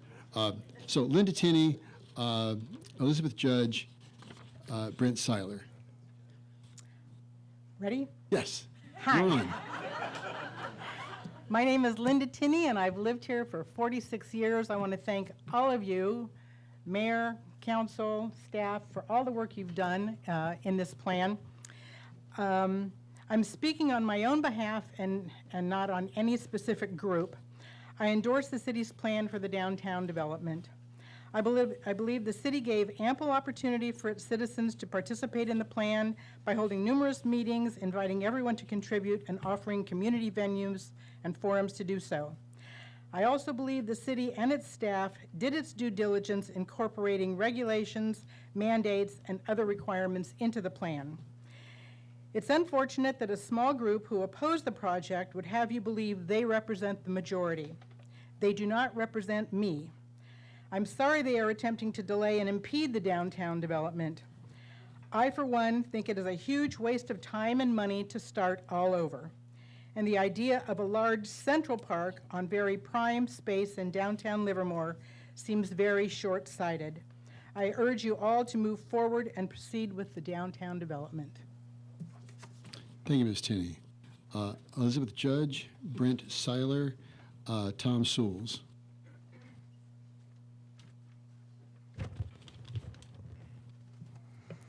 Good evening, Mr. Mayor, gentlemen of the council, and city staff. I'm Elizabeth Judge, 1704 Don Street. I speak for myself, and I'm not here to sell you a park, and I'm not here to change your mind. I'm just here to tell you what I see as a reality. I may be old-fashioned, but to me, what you do is not so important as how you do it.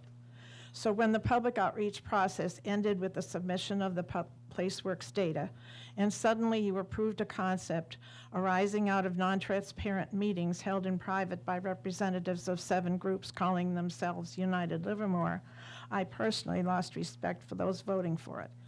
So when the initiative came up, I solicited signatures. As I see it, it is misleading to imply a direct connection between the outreach process and the council's current plan. It reminds me of a Texas high school health textbook that skipped from menstruation to prenatal care as though nothing else had happened in between. The ease with selling the initiative corroborates the data from the outreach process. The public had put housing dead last in the priorities, yet you loaded up a good part of the downtown with housing. The public chose East Side Hotel by only 35% and the West Side by 50%, yet you hang on to the East Side. So the initiative, therefore, was a very easy sell, not because of a park especially, but mostly because it minimized the housing in downtown. It is that issue you deal with tonight.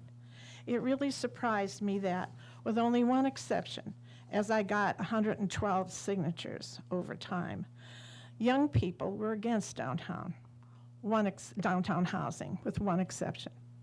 On the 4th of July, I got 15 signatures per hour.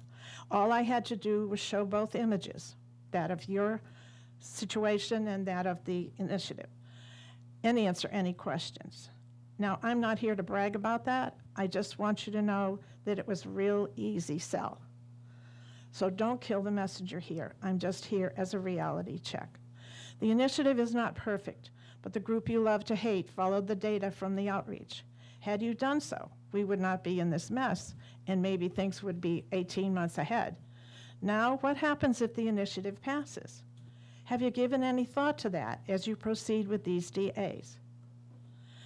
Emotional reasons trump the rational when some people react by questioning the use of private money for civic causes. The objections seem to be connected only to the group bringing forward a plan rather than the merits of a plan itself. The tone in a high school is set by the principal, just as the atmosphere in the city can be set by its leaders. You had young people in here last night insulting strangers because they've been taught it's the in thing to do here, I guess. During the collection of signatures, I was sworn at, scorned, and, oh my goodness. Could I just Please make finish one your sentence, thoughts. please? One gentleman left a lasting impression. He said to me, "I do not agree with you, but there's no point in being unpleasant about it." Isn't that amazing? How about putting that quote above the door to the new city council chamber? Thank you. Thank you. Brent Seiler, Tom Sewells, Moni Knopp, followed by Amy Patel. Good evening, council staff. Well, I had the easy part last night. I got to watch it on TV with a DVR, and when it got a little dry, I could fast forward. But the funny thing is, I stayed up to 12:30, still watching it, fast forwarding it. But I watched it, and there was an observation, the same observation that I've got tonight. Look at this room. It's divided. This has divided our community. Doesn't matter whose fault it is. I'm not here to cast blame on anyone, because it's everybody's fault. My fault, council's fault, community's fault. I grew up at an age where, when I went to elementary school, it was a segregated school. I had a friend, Kevin Sharp. He was a young black man. I couldn't play with him on the same playground because of that separation.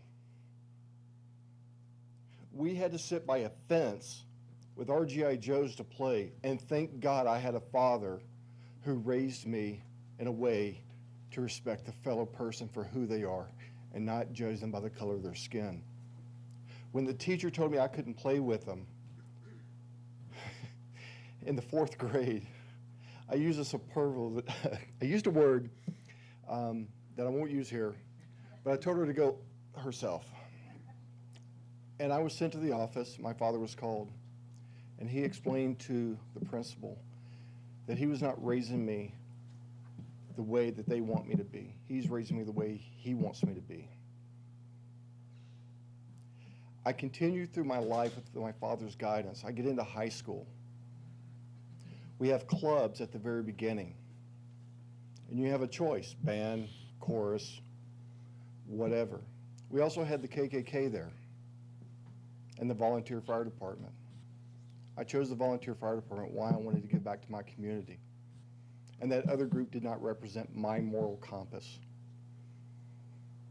I went into the Marines. The first thing they told us is, there is one color, green. And through my life, I've lived that way because I did not want separation in a community, which is what we've got here tonight. A lot of bridges have been burnt across the board, and I don't know if those bridges will ever get repaired. But I hope as a community, we can come together and get done what needs to get done for the downtown. Whatever that plan is, let's get it done and move forward.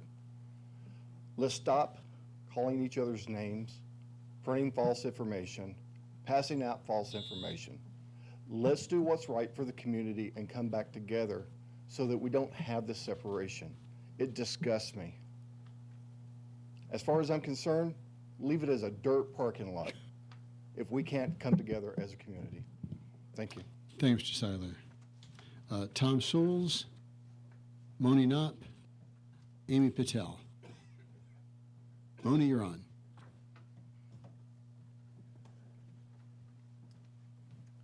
Thank you.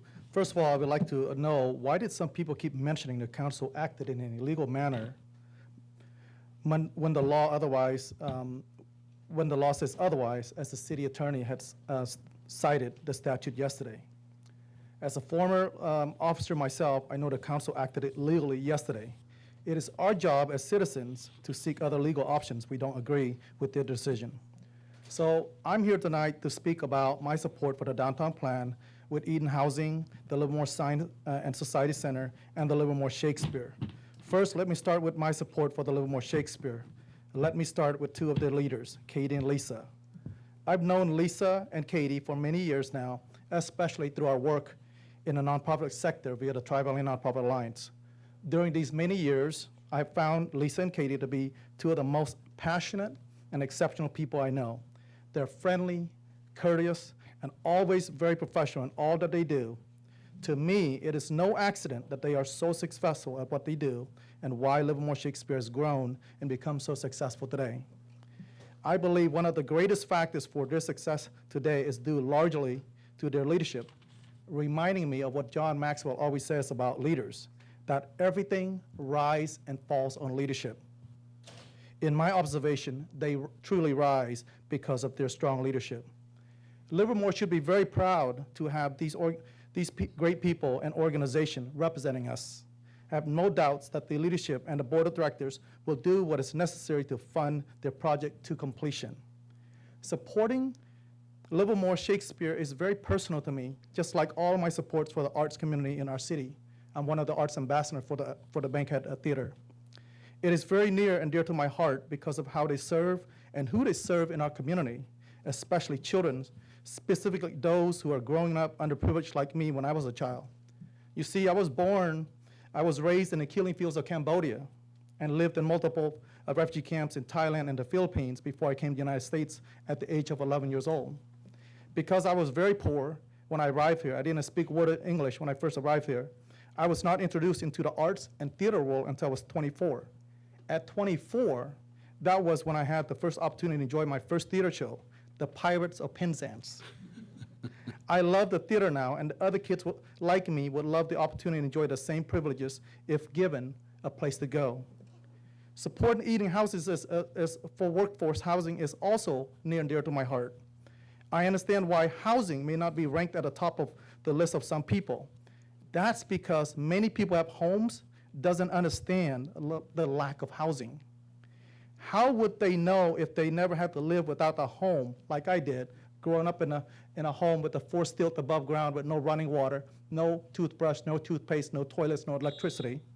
Or they lived in a dilapidated, broken home, or living in their cars and motels as their homes. Because it's also expensive to live here, not everyone can afford a home, especially the teachers, nurses, firefighters, and police officers, where a lot of these individuals would qualify for. If you don't know already, only about 30% of our public safety personnel live here in the city. Our city will never know what that means until we have an emergency of a Napa fire magnitude, where these personnel cannot respond to our calls for help because they did not live nearby. Thank you, Mr. Knopp. I ask that all of you support the Down project and move forward. Thank you. Thank you, Mr. Knopp. Amy Patel.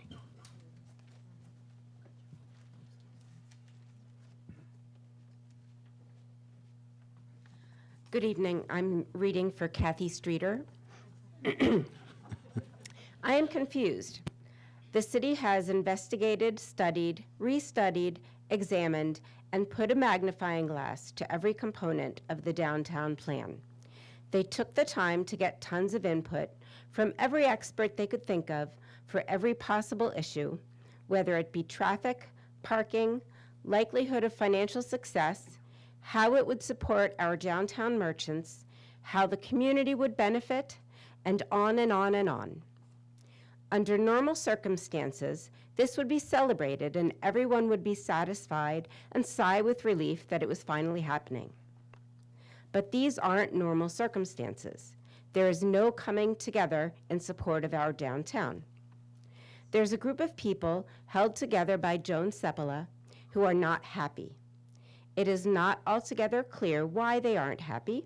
They keep repeating over and over and over that it's not what the community wants, while giving no factual basis for that opinion and no evidence that they did the same magnifying glass study as the city did. Which brings me to believe that their disapproval has nothing to do with the community, but with something else. But what is it? They keep throwing wrenches into the process, which repeatedly delays the development of our downtown. Why?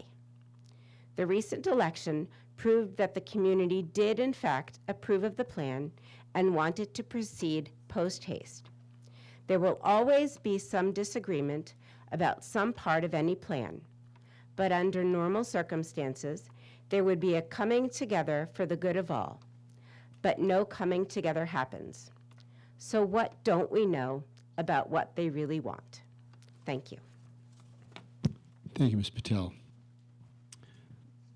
Okay, I went through all the cards, and people have come in and left. So I'll just throw out there. Is there anybody that wishes to, okay, if you'll hand your card to Mr. Spence. Is there anybody else that wishes to speak on 5.05?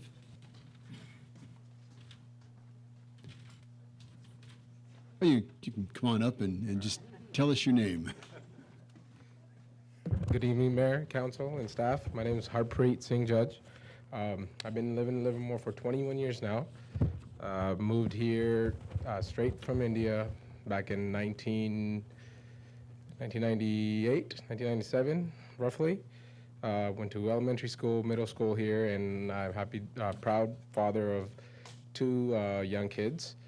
My family's been doing business in downtown Livermore since 1998. I personally bought a business when I was 22 years old in downtown, and have followed the process. Been a long time and a long ways from where we started. I urge the city to move forward with the DA for these 4 bullet points here. It's going to mean a lot to the people that do business in downtown.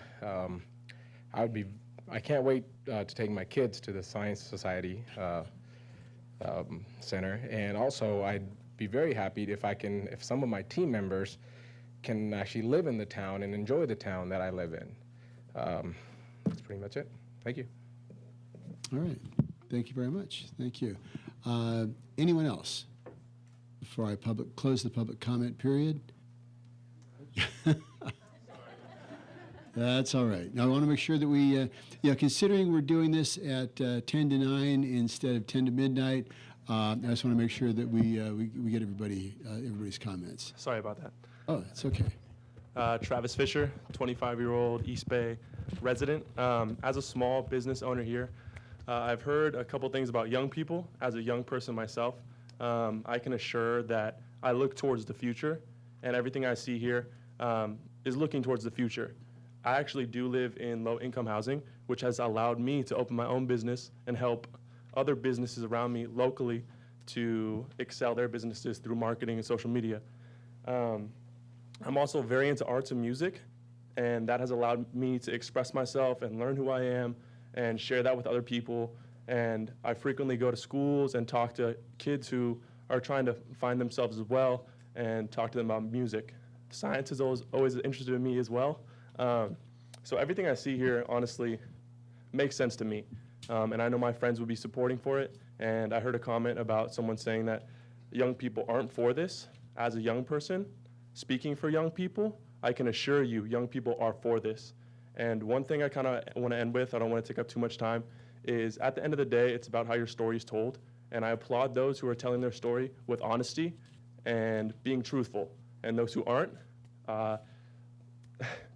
it's how your story is told. So I hope that's how you like it. Thank you. Thank you, Mr. Fisher. Okay, I'm going to close the public comment period, and we'll bring it back to the council, although we're real close to which.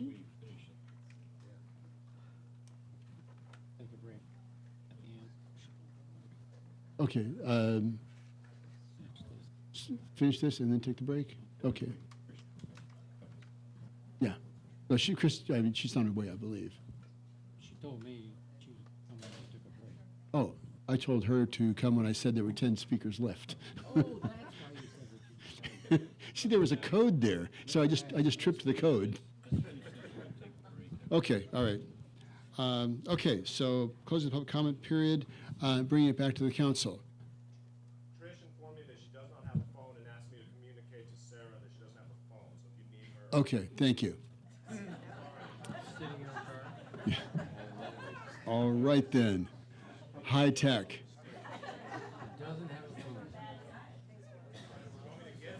No, not quite yet. No, she still recused herself. So, all right. Okay, let's bring it back. Let's see, any questions from the council at this point? Yeah, So, question. look to our attorney again. So again, there was the issue of whether this is legal or not. I assume it's the same answer as last night. This is not illegal. Correct. Same answer as what Jason Alcala said last We night. also heard that we would, and I'm not sure what this means, but that it would annul the effect of a vote. Can you help me understand what that means? So one of the issues is whether the actual initiative will take effect, and the answer is absolutely will take effect. That's It will what I thought. absolutely change the zoning. Sure. That covers an area in your downtown. I believe the question is whether particular projects will exist or be allowed to exist. That is also true depending on outcome of various votes. So yes, the zoning will change. Implementation of any particular project may be affected by the actions you take and by subsequent votes of the people. But the fundamental question is, you will have essentially, should the initiative be adopted by people or adopted by the council, the zoning will change downtown, and that will be permanent until the voters decide to change that zoning. So the point is that, if I could just summarize, the zone, if the initiative were to pass, the zoning would change in a couple of places, several places maybe. It doesn't mean that anything would magically appear. It's still up to council, whomever is sitting up here at the dais at the time, to decide what might go in some location, right? The initiative does not approve specific entitlements for specific projects. That is Right. correct. Okay. And can I have a review again? We had a couple of people bring up Growth Brothers. Growth Brothers is roughly 220 units, and it's market rate, right? Yep. And 222 units. Sorry, 222? About 14,000, almost 15,000 square feet of commercial along First Street, and those are all market rate units. All There of are them? No affordable subsidized units. There's no affordable or subsidized units? That's correct. Because it's what? There are no inclusionary requirements under our ordinance because it's a rental product. Okay, so they're all rental units set at market rate. Correct. Okay, did everybody hear that? Okay. Can I, a couple of follow-up questions, if I may? And I'll do it in reverse order. Is the other thing to point out is that the zoning for the Growth Brothers was set a long time ago, and that there was no variance requested by the project developer. So this became strictly, did they meet the requirements of the zoning? There was no legislative option on the council's part, correct? That's correct. So this is, I don't know which council it was that set it up. It was a long time ago. But this, so I think it's not helpful to confuse the Growth Brothers site in here as to what's going down. This is not, Growth Brothers site is not part of this discussion. And bringing it in is just adding confusion. So the other thing we want to go to is thinking about the initiative again. And I think that there was confusion on the last referendum, that it wasn't about a plan at all. It was about zoning. People said it was about a plan, but it wasn't. The initiative, that referendum did nothing about a plan, strictly zoning. This initiative, zoning. I know that people want to position it as a plan against a plan, but it's not. It's zoning. And the other thing to keep in mind, as Vice Mayor Carling was touching on, approving of the initiative, if it were passed, just changes the zoning. It does not appropriate any funds for any project. So I think I observed when one of the speakers said they'd be very happy if nothing happened. And I saw, oh, there are people in the audience wearing the yellow shirts, saying that's what they're good for. So when it was asked by the person who read the letter for Kathy Streeter, what is this all about? We just had a response here that makes it clear that a lot of what's going on here and messing with the zoning isn't about getting anything done. It's about getting nothing done. Let's be real clear that, as Vice Mayor Carling pointed out, that if the initiative were to pass, we're not going anywhere on any projects for a long time.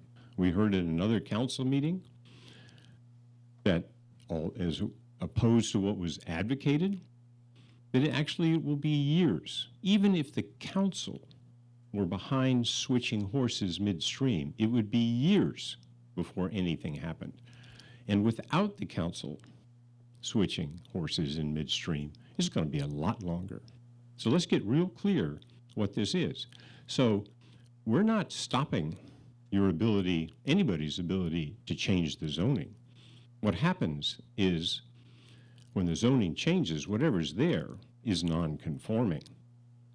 But should something happen, it eventually will go back to whatever is in the zoning in that case. So I think what I'm going to ask later, but I'll mention it now, I think it would be really helpful for staff to put out a memo to help people understand what an initiative is, what a referendum is, and what zoning is about versus a plan. Because this is a lot of confusion being put out there, and I don't think it's accidental.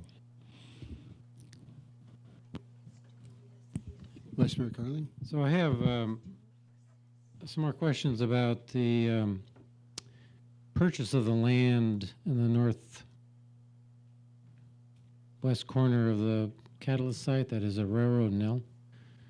And could somebody just review for us, sort of top level, we spent order $15 million of low-income housing fund, or whatever the right terminology is for that property, is that right, roughly?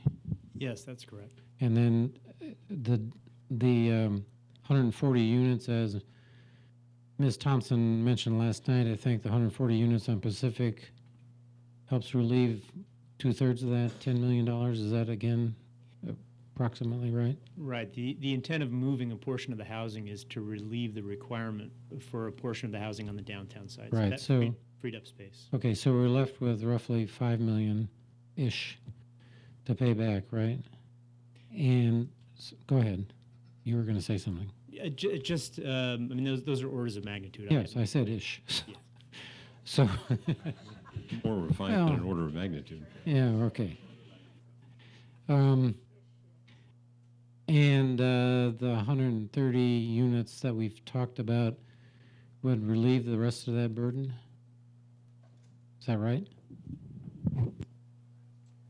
Yes. What about the 84 units that are proposed in a different location? So the 84 units have a number of questions around them. One, obviously, is the definition of those units. So the first of all is whether the number based on our initial analysis and appraised value of the site, that wouldn't be enough, so there would be a remainder. The second is essentially their competitiveness in the various rounds of funding that they would go. As you know, you use your local low-income housing fees to help fund affordable housing, but the bulk of the money comes from other sources. Federal tax credits are one. There are a variety of state sources that are also sometimes funded through the county. And as our partner Eden Housing said, they make a lasagna, and that's what they mean is that there are sometimes 3, 4, 5, sometimes a dozen different sources of funding, and each of those have their own rules. One of the things that you lose, especially as you lose unit size flexibility, is access to some of those funding sources. And so obviously we don't have a detailed plan. It's just a sketch in the initiative, but there could be consequences of making those remaining even fewer units much more expensive locally on a per unit basis.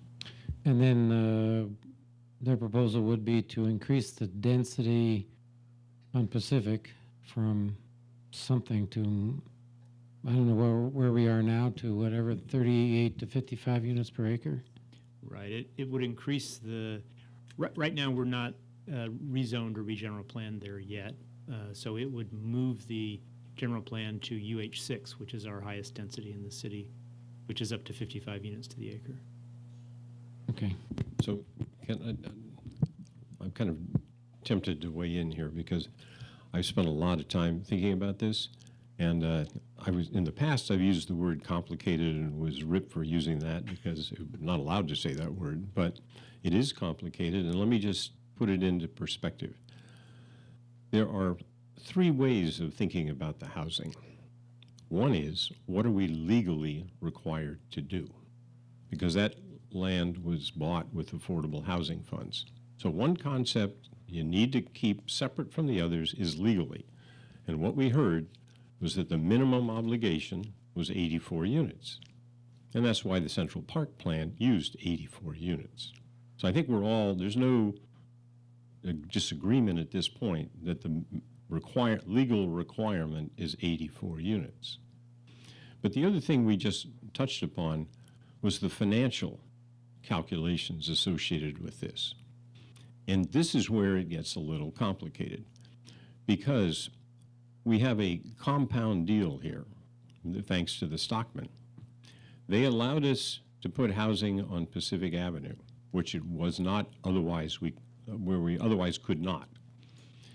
We have not yet changed the zoning on Pacific Avenue, and all this initiative doing is acknowledging that we have to change the zoning to do it. So there's no extra credit out of this proposed initiative for the zoning. So that's just kind of a push.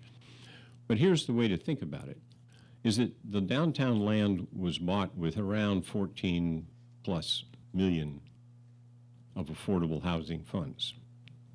Now, because we can put housing on Pacific where we otherwise couldn't, doesn't change the legal requirement of 84, but it does allow us to take a per unit credit for each unit built on Pacific. That's around worth, depending on how you look at it, 10 million. So then from a financial point of view, you would say 4 million is what you need in order to pay off the remaining. And then if you divide that 4 million by the amount you get per unit, you'd say, well, why do I need as many units? But again, the 84 is a legal requirement. Now we get to the financials. Contrary to some people's belief, we don't have a lot of money in the city. So for every unit we build, we get financial credit.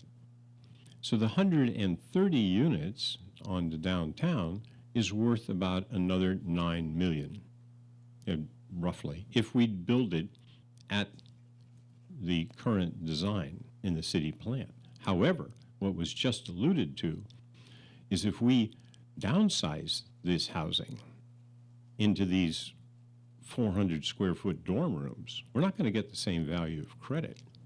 Therefore, my quick estimate for the financial impact of doing the Central Park plan, the hit to the city for that is roughly somewhere 5 million plus. That's a loss to the city coffers and a cost, if in fact that plan were ever built, which is what city manager just said. Because of the complexity of the financing and the degradation in the quality of the units, that's highly questionable. So then the third aspect to think about with respect to the housing, which was eloquently broached by several speakers, is what's our moral obligation here? That's another question. So some people come from the point of view, if they've got theirs and they want none down there. Others come from the point of view, build every square inch with the housing. What the city's plan does is kind of make some reasonable compromise. And it was also pointed out is that when this thing was first put together in the affordable housing, the design was 420 units. Then when we went out for the RFP a few years ago, it was cut to 260. And then there was a big hullabaloo about that.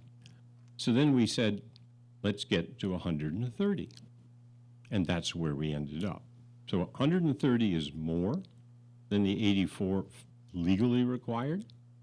It's financially a good thing for the city, and morally it's a good thing. So that is the way I think about the housing issue here. So with respect to that, given that we have a qualified partner, I'm certainly in favor of continuing to negotiate.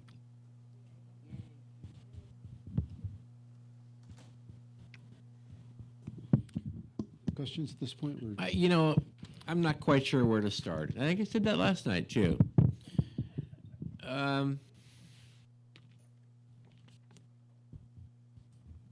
The one comment that stuck out to me was Mr. Seiler's, because I, too, see and feel the anger, the distrust, the failure to understand why the city wants to move forward, what we're trying to do here. You know, I get along with everybody.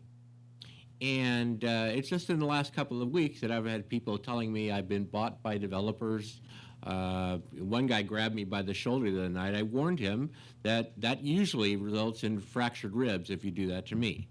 And most people, but I would also say this, any one of you, every single one in this room, you stop by my campsite at 11,000 feet some night up on the Pacific Crest Trail where I go, you're welcome to my food, my water. That's how I see life.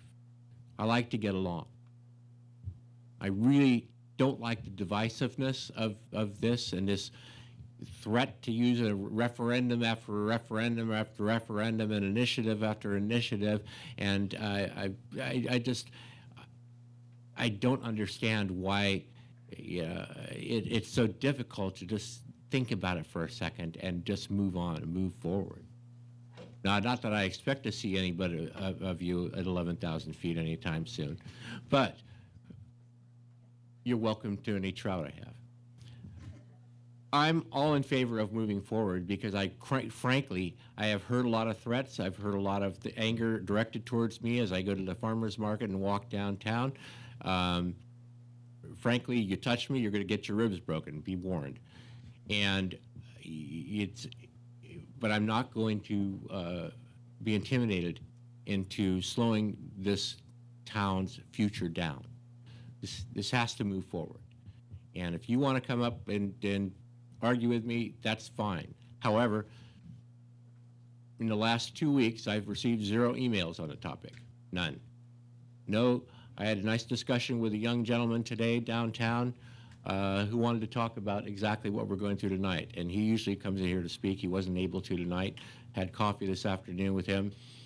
And we talked about the housing units and how impossible it is for a kid to get a home here of any kind, whether it's a rental unit, whether it's you own your home, okay, no worries. You got nothing to worry about. You don't. You had kids. You have grandkids. Where did you think they were going to go? Honestly, I just don't understand that mindset. We've got to make an ability to put them here in this town and not scream and cry every time we don't get exactly what we want. I'm really tired of it. And I'm done with this whole process, quite honestly. I want to move forward. Any other questions at this point, too? I have a couple of questions. So I've heard a lot of people come up and say that they've talked to hoteliers and that there's all kinds of hoteliers that are looking to bring in a hotel, west side, east side. Since we had the 14 responses to our RFP, it's 2015 now, 2015, has anybody approached the city bringing a hotel? Bringing a project to the city? No, we have not had anybody else come to us and request or ask for permission to work on a hotel downtown. So I'm thinking these are major players, and hotels aren't cheap. So you'd think that if they actually had a proposal, they'd come to the city.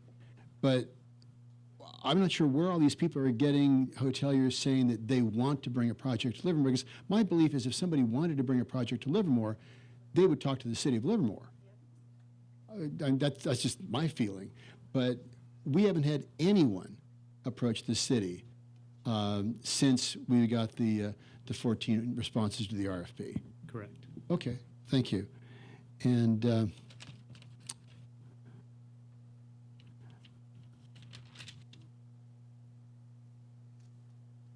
okay, I guess that's for the questions that okay, I guess that's questions that I've got. Any further questions that anyone has? Okay. I'll make some comments. Okay, more comments? Yeah. All right. Vice Mayor? So, again, I appreciate all the folks that have taken the time to come out tonight and to give their points of view. And I guess I was also glad to hear that we had some folks from the Central Park proponents speak about the fact that they love science and they love the arts and so on. My challenge, and I brought this up some last night, my challenge with that is sometimes frequently actions speak louder than words. And my concern, and I won't spend a lot of time on this because I spent a fair amount of time last night, but the Science Center in that plan started out on the second floor of a garage next to the bankhead, and it's morphed over to the edge of the catalyst site over just north of the L Street garage. So, yeah, you say you like it, but you've moved it off to the edge, and that doesn't say to me that you really think that the Science and Society Museum or Center or whatever it's called is important to you. Also, the Black Box Theater. Again, I mentioned this last night. You've redesigned it by putting the stage away from where the theater actually is, where the building is. And I even questioned the leader of the group, and they told me, well, that's the way they do it at Wendy's. Well, just because they do it at Wendy's doesn't mean that's what the folks that are supporting the Black Box Theater want for their design. Again, I mean, yeah, you say you like it, but then you're not the professionals that have spent careers in that particular business. And let me get to housing. And this I've spent some time talking to the leadership of the Central Park Group a fair amount. And recall that in previous iterations of their plan, they had the affordable housing sitting out by the railroad tracks, which I found horribly offensive. And now they're proposing to move it away from the Central Park, the center of what we at the city have designed, to some other location, and downsized rather remarkably in terms of the size of each of the units, and pushed more people off to Pacific at very much higher densities than we would propose. Again, I don't believe for an instant you care about affordable housing for the people in this community. We have a lot of young people that are desperate to live downtown, the people that serve us in our restaurants, in our bars, our police officers, teachers, nurses, they were all mentioned tonight. They need good places to live, not these tiny micro units or some place stuck down on Pacific Avenue. I just don't believe it. And I'm all for passing these DAs tonight. That's where I am. Councilmember Warner?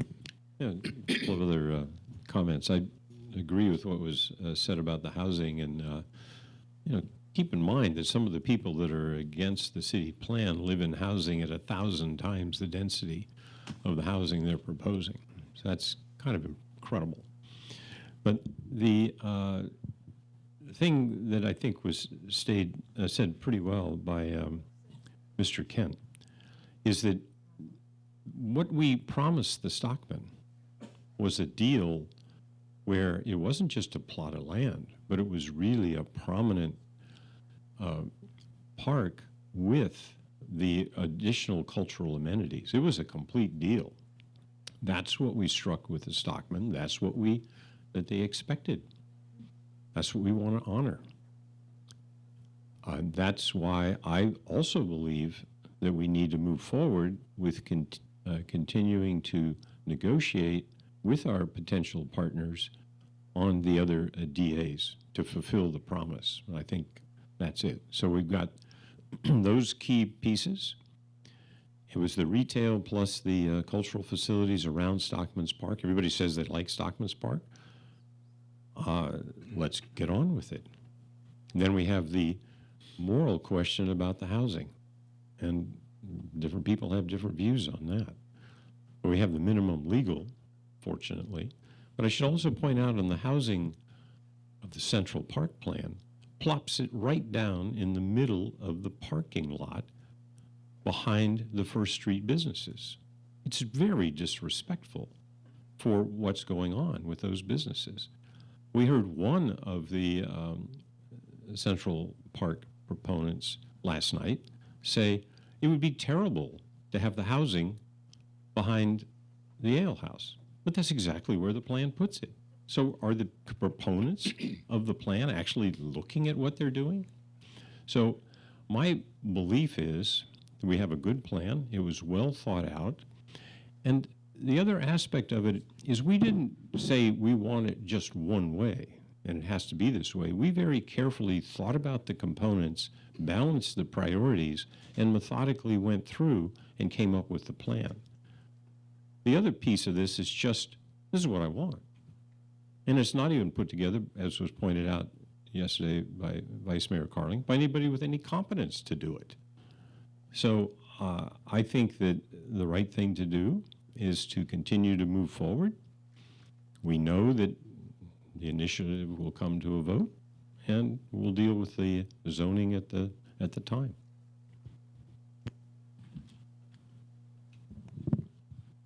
Okay. I think we've established that what we've seen evolving over the last year is a drawing.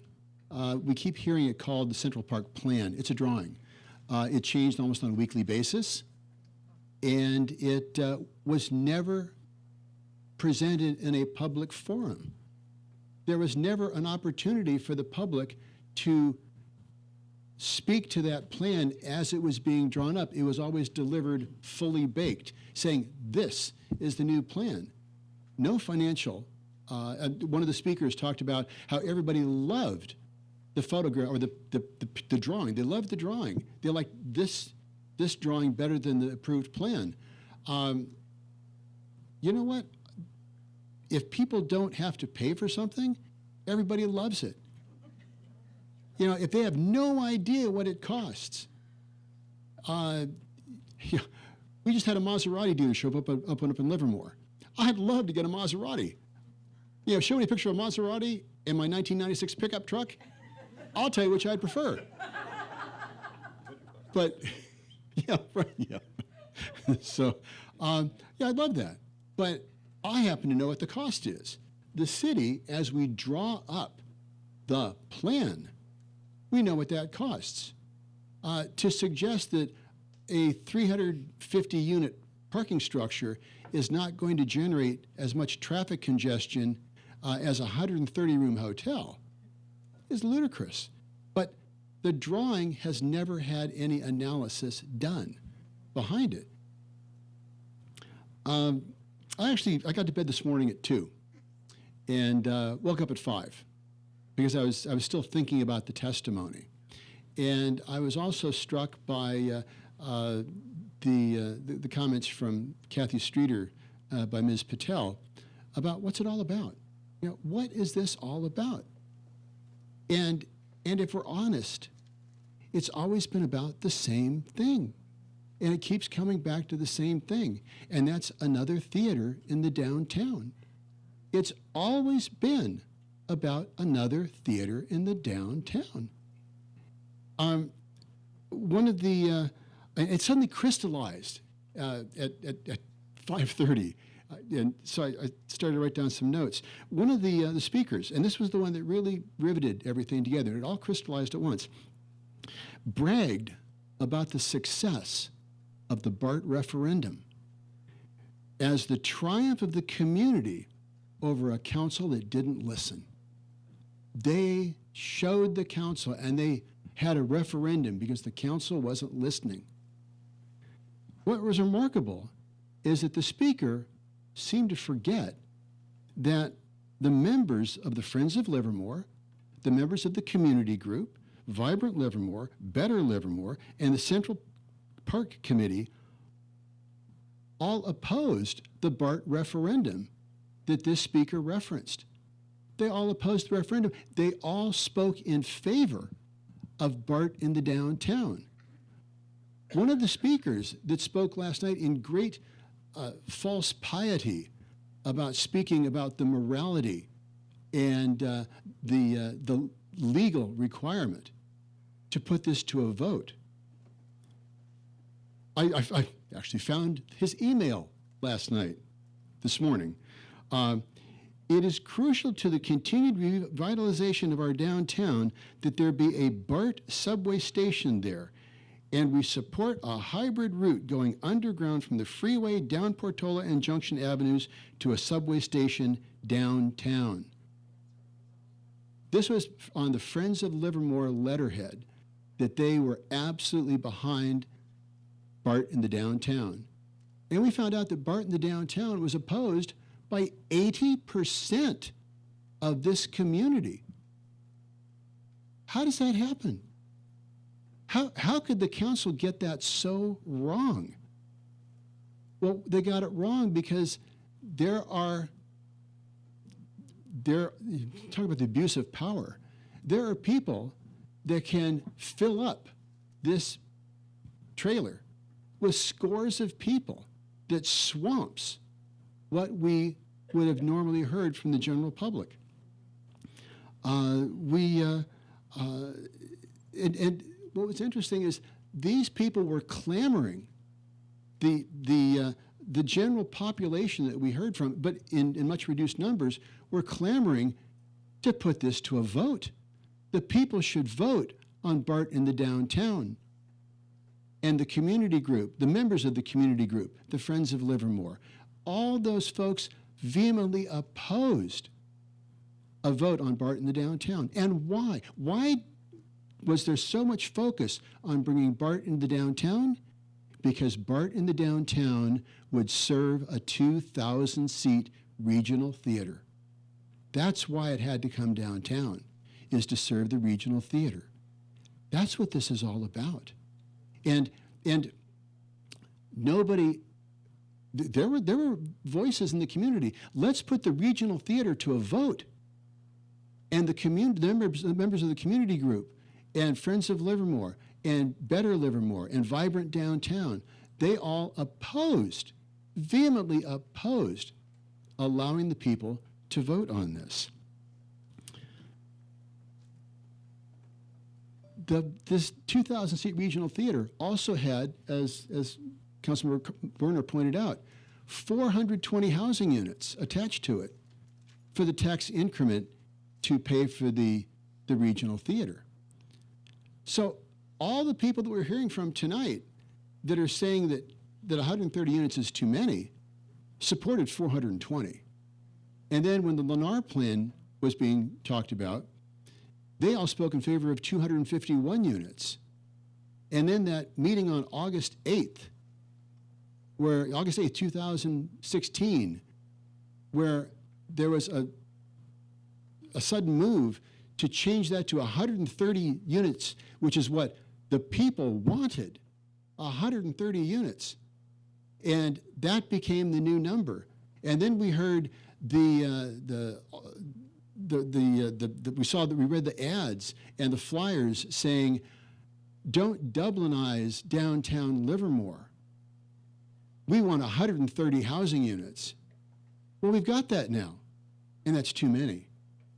I've heard tonight, well, if you just adopt this plan, everything there will be peace again, and everything will be fine. We adopted the referendum, and they're still fighting the fact that they didn't get the vote on the referendum because they already got it. We didn't work around the referendum. We agreed to rescind everything. We gave them everything they wanted. But that's not enough. Because with the downtown plan, with the new and improved drawing, that new and improved drawing then became a huge conference center next to the Bankhead Theater with a 299-seat theater. A 299-seat theater. And the hotel was on the west side. But it was going to operate the conference center and the 299-seat theater. But there was nobody willing to do that. So ultimately, the 299-seat theater moved across the street, but it had to move across the street, and the hotel had to be larger because the hotel had to accommodate a 299-seat theater. We keep coming back to the same thing. And then all of a sudden, the 299-seat theater conference center now morphs into a third parking garage to support the Bankhead Theater. And where is all the funding for all this fighting about another theater in the downtown? It's coming from two people, the leadership of LVPAC. And the leadership of LVPAC has spent over $200,000 in the last election in 2016. In this most recent election in 2018, the leadership of LVPAC spent over $400,000 trying to subvert the plan, the city's approved plan. Couldn't that money be used in a better place, like maybe an operating endowment for the Bankhead Theater? But to spend that much, and now we are being asked, the city is being asked to subsidize a third parking structure next to the Bankhead Theater. There's a pattern here. It's all about a theater. It's about the leadership of LVPAC is trying to manipulate the electorate into something the electorate does not want, and they've said it over and over again. They do not want 150 housing units to the acre. Maybe there were some folks that wanted micro units, but the vast majority did not. But when Ms. Streeter asked, what's this all about? It's all about another theater. And the Black Box Theater has suddenly morphed into a 299-seat theater. And why do we need a 299-seat theater? Well, I heard this from the person that designed it, or that came up with the idea.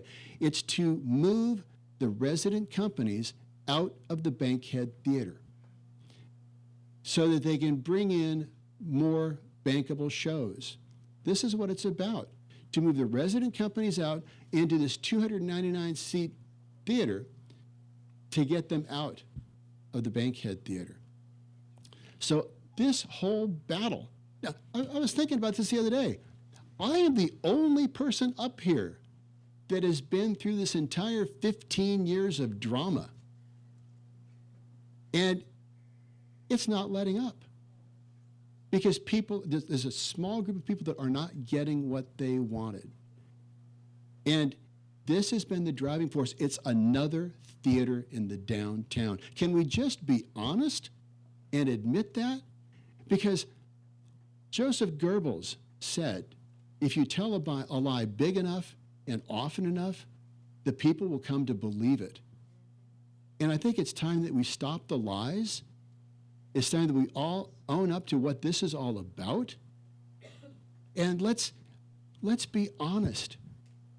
If we want, let's put, does this community want to fund a 299-seat theater and oversized conference center? Because we will have to do that.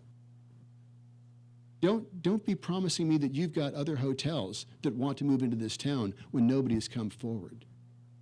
Let's be honest, because that's what's tearing this community apart, is because nobody's being honest about this. And people are trying to come up with excuses, and they're hollow. And I love this community. I am part of this community. And we need to come together on this. We planned this whole thing together. We had, Dr. Carling, 19 stakeholders.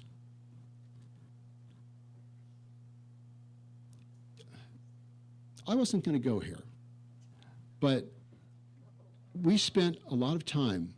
This council came together. There was, as I said, there was almost $250,000 spent in the 2016 election to overturn the downtown process. And 2 council members were voted out. We had 2 new council members come on board. And I have been profoundly impressed at the caliber of the council that I am privileged to work with. On the August 8th meeting, 2016, after the August 1st meeting, 2016, both of which were extremely contentious, I had been trying to get an emergency operations center and a new council chambers. And I had a conversation at the end of the meeting with Lynn and Joan Sepula. And I was talking about our need to get out of this triple wide trailer and build an emergency operations center. Meanwhile,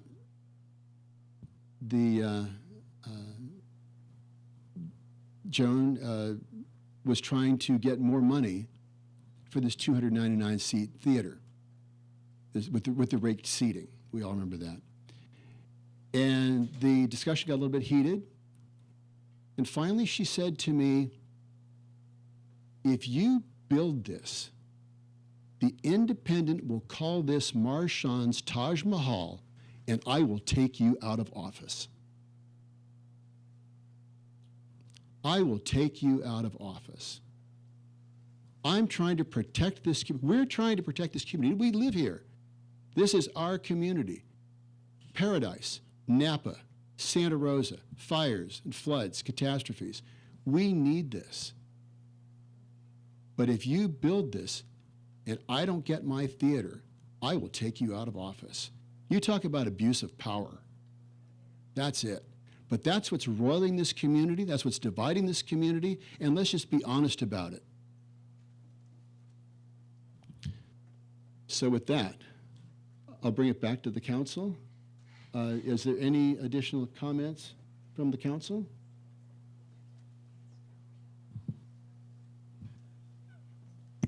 I don't think we need any more. I think I move staff recommendation that we engage in negotiations for DAs with these groups.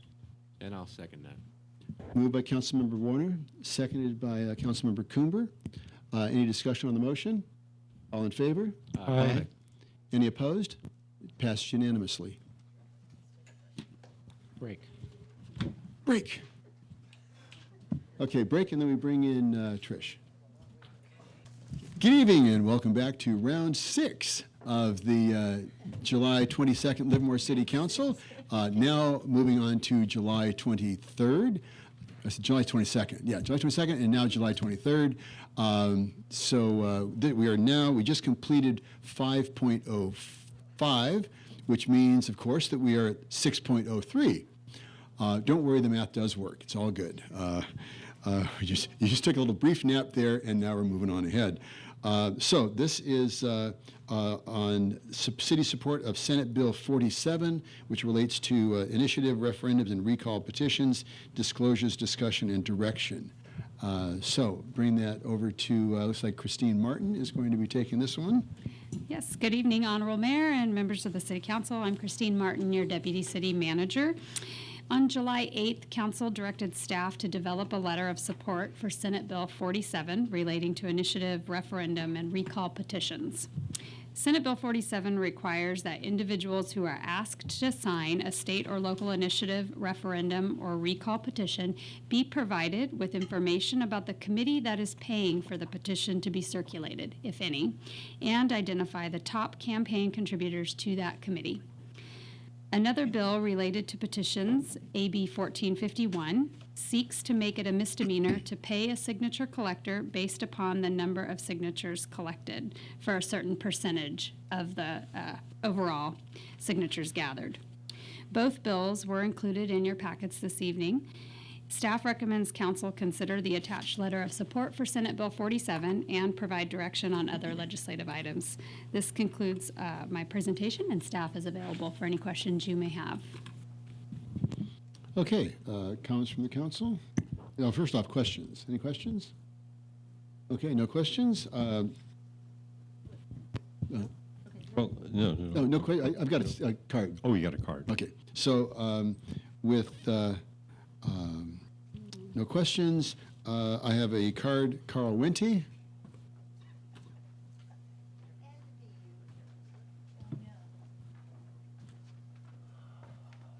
Mr. Mayor, council, staff. Again, thank you all for what you do, and this seems just about transparency of how this flows through. When we capitalize democracy, we should know who is putting said capital forward. It seems very reasonable and rational to have transparency out there. It is afforded by the Constitution, yes, but let's know who's funding this so we can know who we're lining up behind, and I think that transparency will lead to just continual good dialogue about what's going on. Speaking of dialogue and discourse, last night, hearing people say stuff, they just, weren't totally true, and so I woke up this morning before the sun came up, and I was just a little aggravated too. And so I reached out to Michael Ferrucci, who, fundamentally is speaking on the opposite side, and I just said, what do you think a parking garage would do to traffic? Because he was up here saying this hotel will make it so much worse. What do you think it'll do to traffic? He said, good question. It'll be more convenient for the theater. That's not what I asked, sir. I was being polite. The traffic in South Livermore is already a cluster. I said, okay, that's true. Still, let's get to it. Do we know what's behind? Do you know? There's so much misinformation that comes into the head, and I think this transparency will help us get there. As we went through, he just refused to answer about the traffic, and so I found that disappointing because it all stems from the constant campaign of misinformation. And then I said, come on. And he said, did you know that I've managed parking structures in the city for 20 years when I was a kid? It's cool. Not sure how it applies to Livermore. Let's try and stay focused, sir. And at the end of it, because we are all of one community, I then said, Mr. Ferrucci, why don't you come to a yoga class with me this morning? And he and I went and had yoga. We hugged it out, and we had a cup of coffee, and we continued our agreement to disagree within the discourse. So transparency is a good thing. Thanks. Wait, people can agree to disagree? Oh, good. Okay, so there's hope. All right, we're going to close the public comments. Bring it back to the council. So, question. We've got the AB 1451 that you mentioned is the signatures. So we can write a letter of support for that. With either of these, is it possible to craft a local initiative to allow you to do these things? That's probably a question for the attorney, the local ordinance. We could bring back some information about that, but you certainly can craft local ordinances. Okay. All right. Yes, if you bring back some information on that, I would appreciate that. Councilmember Warner? So I support that thought. This transparency is so important because we've seen a lot of efforts to hide the ball and who's funding it, and I've analyzed some of the financial reports of these groups, and it's pretty clear what's going on to not make it clear. So I think I like the letter that you wrote on this, so I'm supportive of it. I think a similar one for 1451 is in order, and that's where I'm at. Okay. And I couldn't agree more. The letter was right on the money, and I would support, in other words, with 1451, because I just want to see truth and transparency and names and things behind, that people can refer to and understand exactly if there's an agenda, what it is. I want to see that available to everybody. I don't want to see hidden agendas running all over the place at every corner and behind every initiative. It drives me nuts.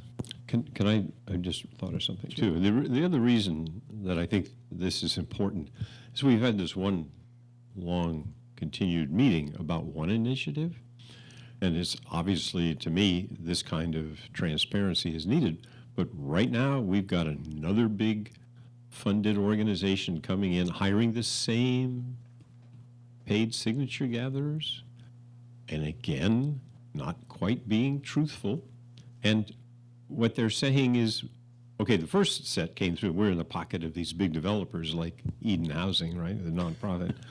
So then what was astounding is that this Jewel one, they're saying we're in the pockets of big tobacco. Now, who owns Jewel? I'm kind of, am I kind of like not getting this? And how would it be if we had this kind of transparency and right on their petition they said, we're sponsored by Big Tobacco. Sign this to defeat the evil city council who's in the pocket of big tobacco. So I think this transparency is really important. It's pretty clear. We were threatened again tonight with all kinds of more action. We're going down this path with paid signature gatherers for the next year, probably, or whatever. Depends. I mean, they're not going to give up. So that's what we're at. So I think this is really important, and it now is, crossing over, and the people who are hiring these paid signature gatherers, the same paid signature gatherers, are using the same tactics. It's the same people, the same tactics, and it's not good. Councilmember Monroe? Monroe, yes. So absolutely, I would support this. I find it really interesting that the initiative process was put into place in order to help the little guy. And actually, until about, some number of years ago, I used to believe that. I used to believe that, this was actually a way to give people a voice and to give them a way to participate in democracy in a more direct way. And wow, wasn't that cool? At some point, I realized that that wasn't the case, that this was actually a matter of the more money you had, the more signature gatherers you could pay, and the more this process had been corrupted and perverted by big money in one way or another. As Councilmember Warner has said, we've got Big Nick coming our way, throwing money at us. I'm calling it Big Nick, not Big Tobacco, because you know what? It's nicotine that's coming. We've got this, we've got this initiative. We've been threatened with referendums. We've been threatened with recalls. Oh my God. And one of the signature gatherers for the initiative said that he was a mercenary. I had a long conversation with him. He said he was a mercenary, and he talked very carefully. I said, don't you feel like what you're doing is morally wrong? He said, well, I did feel a little bit bad when I got this one guy recalled. Turned out he was a really pretty straight-up guy. I said, didn't you feel bad about that? He said, well, it's paying my rent. It's paying my alimony. That's not actually what I thought democracy was about. I don't sign these things anymore, and it's too bad because some of them really should be signed. But they've been perverted, and we need to have some accountability. Yeah, I support the letters as well.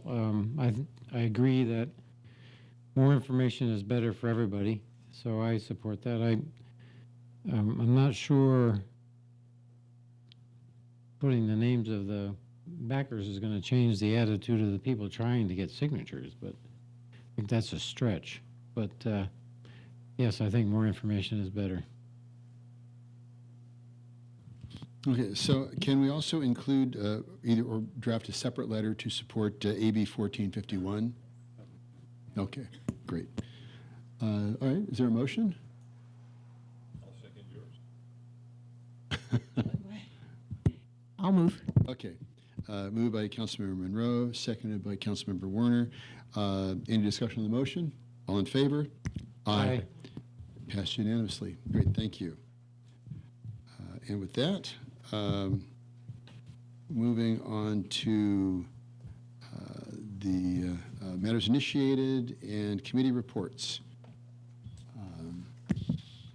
Start down here. What the heck? I have a real light one here. I was really pleased. I had no committee meetings at all. The lab has nothing until the end of the next month. So we did. In fact, it was a pleasure to open the new council chamber and emergency operations center, and good to see so many people out there who joined us for that occasion. And I'll let other members of this council speak to that probably more than I can. But I did have a matter to initiate, and that is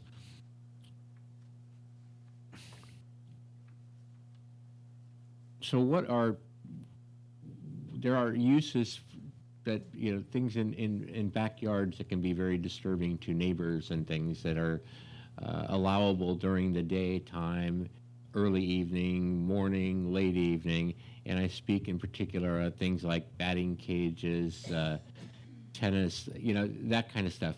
I'd like to know where we stand in our ability to talk about what are our options so that we don't have neighbors going against neighbors and the community getting further divided, even though it's not an initiative. It is certainly something I'd like to hear about, because there are, it's kind of like barking dogs, and we have rules against that, but we don't have rules against pinging bats. And I maybe think that we should have some standards and guidelines for that. And I'm not sure how far we should go into that, but I do want to know just where we have options. Is there concurrence from the council? We can bring back some information on that. Okay. Okay. Councilmember Monroe?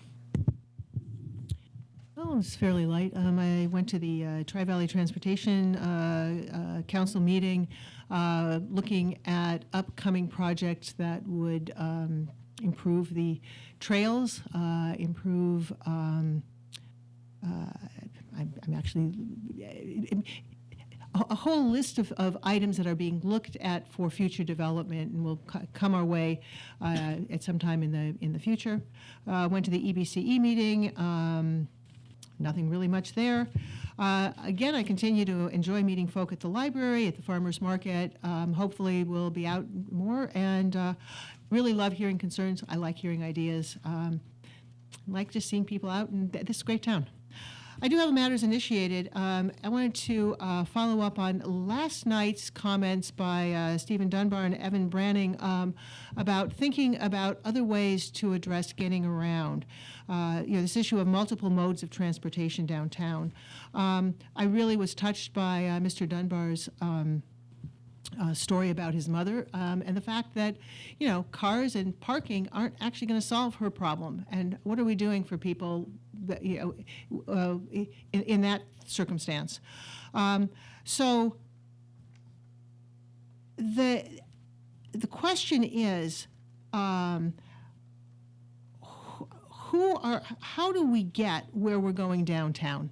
That's ultimately what we're really talking about. It's not who or it's not. Cars and parking garages are one specific solution. We're doing really well with that. Cars and parking garages are one solution to the problem of how do we get downtown efficiently, effectively, with safe, affordable, and environmentally friendly modes of transportation. So I would like to see the city explore ways that provide some alternatives to that. I would like to understand how much a parking space costs as compared to some of the other modes. I would like to, some of the ideas that were proposed last night included things like shuttles, ride shares, biker scooter share programs. But there also might be questions of improvements for roads, trails, or any other forms of infrastructure. So that may be broader. If you want to tell me if that's too broad, that's fine.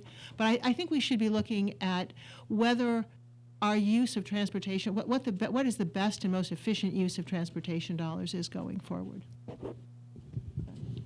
The council has previously received many parts of this information, but in disparate reports. So what we could do is gluing together you have things in your active transportation plan. We've responded with information on Uber and Lyft, maybe combining those, adding a little bit of cost data in return, essentially provide a memo back to the council. If that's the concurrence of the council. Sure. A heads up on our matters, the pace is going to drop a little bit here. Your staff has actually got several things in the hopper, right? This next couple of months we foresee being oddly busy. And so while we certainly won't forget any of these will sort of have a little longer timeline than some of our traditional responses. So the one question I would have is, what is the cost of a parking space? We had a couple of conversations. I just would like that sort of as a matter of on the record. And I think if we are just a little north of $50,000 a space, 50 to 55,000 a space. And what would that buy with one of these other things, if you happen to know? Well, you know, and it depends. So one of the things we can bring back is a little more information on the rideshare services, Uber and Lyft. Some companies and/or cities have worked with partner agencies and essentially subsidizing rides during certain hours to certain locations to the tune of $2 or $3 or $4 a ride.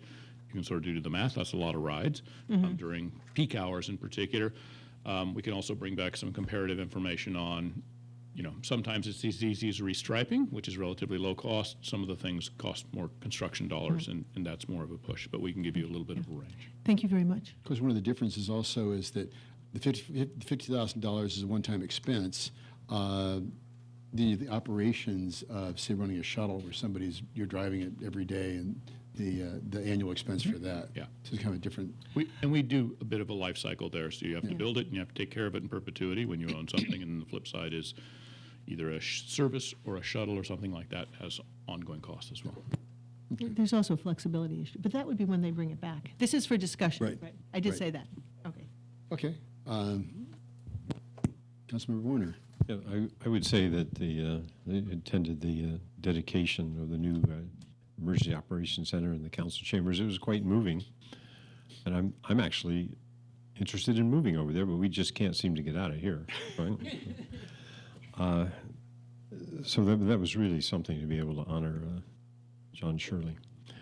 So a couple of matters initiated from the Citizens Forum that I wanted to follow up on. One is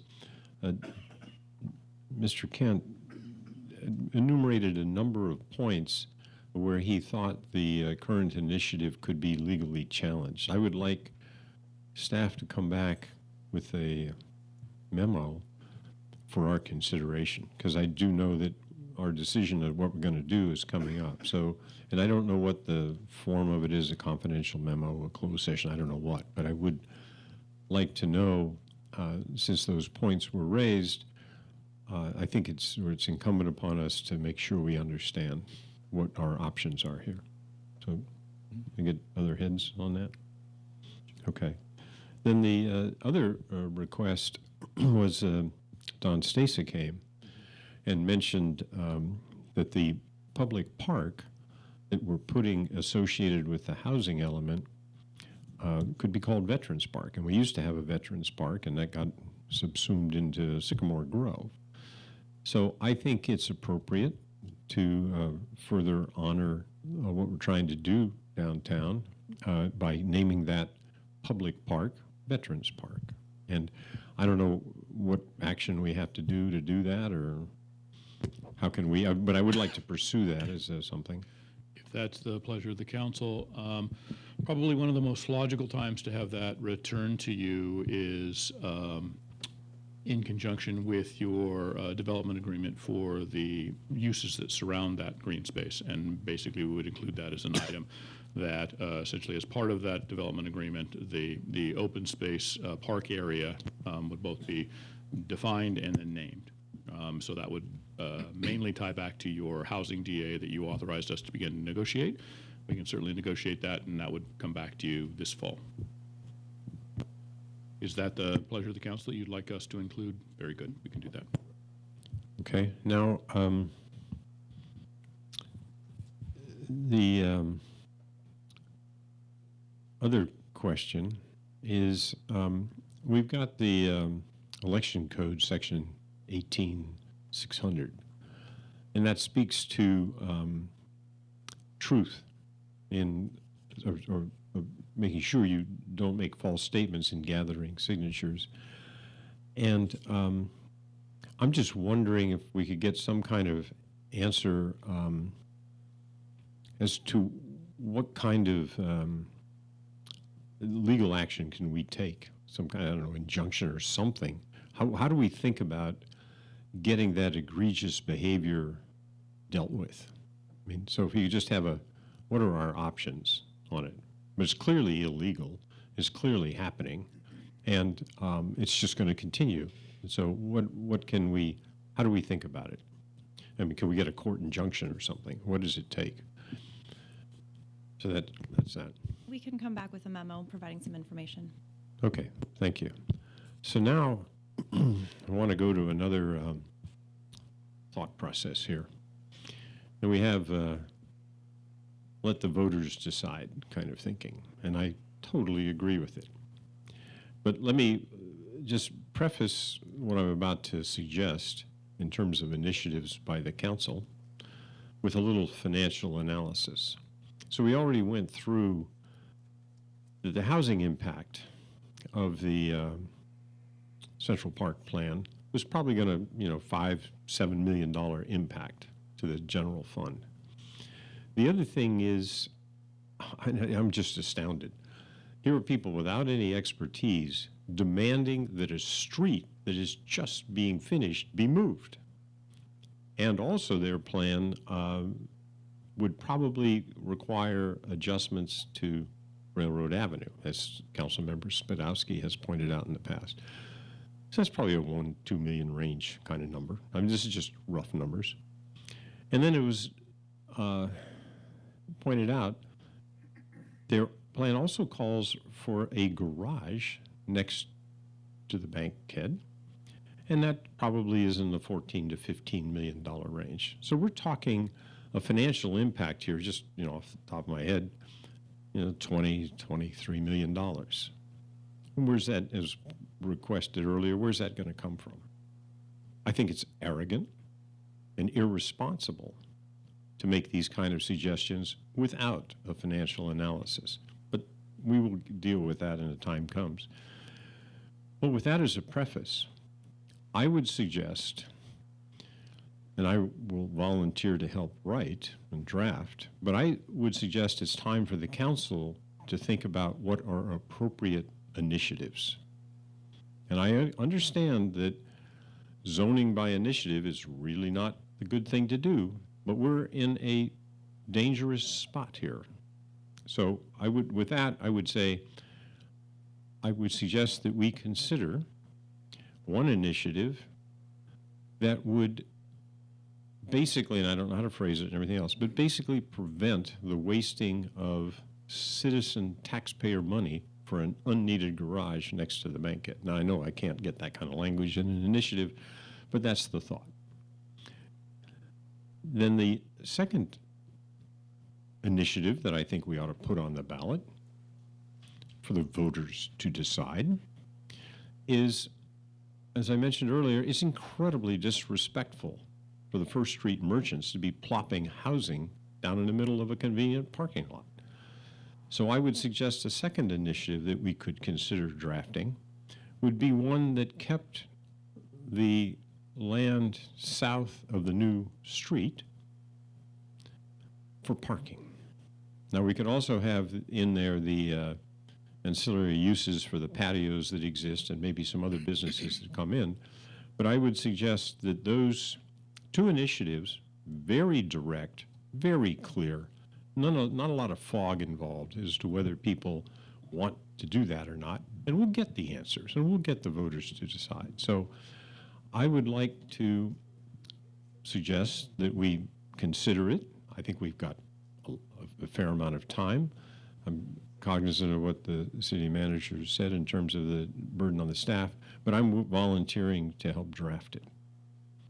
So if I could get another couple of heads to nod that we go down that path, and again, it's not something that we are going to do necessarily, but I think we should clearly understand and tee this up for the voters to decide. So what you're talking about is creating an initiative subcommittee, if you will? Right. Well, and I can imagine that as we continue to think here, more might come along, but I'm willing to volunteer to be on that subcommittee. We did it on some of these other things when we did the initiatives to cap the council salaries and things like that. So I would like to, first of all, do I have enough heads to nod, and anybody want to join me? I'd say, well, I'd support something like that. Now, I believe I have the power to appoint a subcommittee. Yes. Does that need to, I can just do that. You can do that, Yeah, sir. okay. It's almost a magical power. Sort of like conducting weddings too, right? Okay. It shall be done. Okay, so so you would like to be part of an initiative subcommittee to sort of do work up drafts for this type of. Yeah, I think that's a better way to do it. Is that I'm pretty sure as I think about this and all what's going on, we just need clarity on these things. Not a lot of hiding the ball stuff. So let's just make it crystal clear what people are voting on, and let's get it teed up and let's get it done. And I don't know what all the initiatives are, but I would like to be on that subcommittee to think about it and bring it back. Okay. So is it clear that we, as city council, can just decide to write an initiative? Can you help me understand? Yes. So the council essentially has the power to draft an initiative. If the council so drafts an initiative, it is subject to essentially CEQA, which is the fundamental difference between a council-initiated initiative and a citizen-initiated initiative. They are different in that way, but otherwise the council does have the ability to draft and then place upon a election a question for the voters to consider. So you do have that ability. If you were considering doing that, a subcommittee is a great way to at least rough out a framework, an idea, a draft. Your staff would recommend that return then to the full council to get the blessing to proceed to sort of final language. Then at the time you have final language, then you go through a process of ultimately placing it on a election date, and then ultimately determining how you're going to write your arguments, both for and rebutting arguments against. And we have the fun with the 5 keyboards and the monitors, and we all edit it simultaneously, right? Yeah, let's not do that. Well, the new council chambers, that might work. So, yeah, but it would have to be defined as a project under CEQA. Yes, and part of this is, so it depends on, for example, if the intent of the initiative is in many ways, shapes, or form, either ratifying, locking in, or essentially trying to implement your existing downtown specific plan, you have adequate CEQA to cover that. If you're trying to change something, you want something different to happen than your adopted plans say, then you would need to do additional analysis. At least from the brief understanding that I have, it sounds like both of these initiatives would be some version of implementing what you've already planned for and what you've already analyzed. Okay. So you can rely on an existing environmental document to do that. All right. So they get 3 heads on the concept? I'll nod, yeah. So we also want to clarify the mayor's action here is that he's appointing an ad hoc committee. Yes. And essentially, that is limited duration, single purpose. Hopefully it's not standing for the next. If it's standing, you've got other issues, which we don't want to create. Right. But your ad hoc committee is essentially what it sounds like you're doing, so we're clarifying that. And then ultimately, this subcommittee, which I have one member. Do I have any other members? I think there's two members that you want somebody to bounce ideas, or if you want to be a subcommittee of one. Okay. I can talk to myself, but nothing is. If anybody else wants to join me, I Is there anybody else would that very wants much to, appreciate it. be a part of this? Anybody? I don't mind being a voice to bounce stuff off of. I'm feeling inadequate to the task is the only thing. I thought you were a better writer than I was. You know, it's you've improved my writing substantially on occasion, and you know this guy's done even more. So, thank you. Okay, so is that a yes? Okay, so subcommittee shall be created to focus on the potential of drafting initiatives for later consideration. You also have the availability of your staff during the drafting phase of this, so we would assume we'd coordinate on that with you, and then ultimately bring something back with the subcommittee's recommendation for the full council's consideration. Keep us legal. Very good. Okay, great. Anything else? Okay. Vice Mayor? Yeah, Vice Mayor Carley? So on the 10th, at a community monitor committee meeting, to remind you, the CMC monitors the monitor who monitors the Altamont landfill. So, and what was new about this is that the monitor, who's been doing this for a number of years, is retiring, and so we, the committee that monitors the monitor, reviewed a response to an RFP and selected actually a new monitor. So we're moving forward with that. So it's a bit of a change in some respects. And there'll be in the fellow that's been the monitor will work with the new group in the interim for the next couple of months before he officially retires.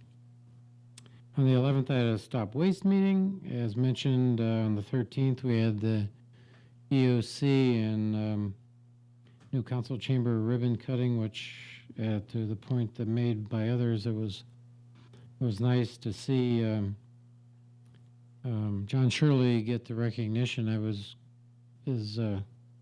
had no idea about his war record and his other work. I knew he was a vet, but not quite the extent of that work that he's done over the years. It's really quite impressive. Mayor and I went to the Ross Dress for Less ribbon cutting, which is out in the new shops area across from the outlet malls. And then today, I know Councilmember Monroe and the mayor and I went to the kickoff for National Night Out, the barbecue in the barn earlier today, and a reminder the National Night Out is August 6th. So we're looking forward to that, and remind everybody that the Little League Intermediate World Series starts Sunday. So please attend if you're interested. It really is pretty wonderful to see these kids out there playing baseball, and they're really good. So I would encourage everybody to go out and root for the home team.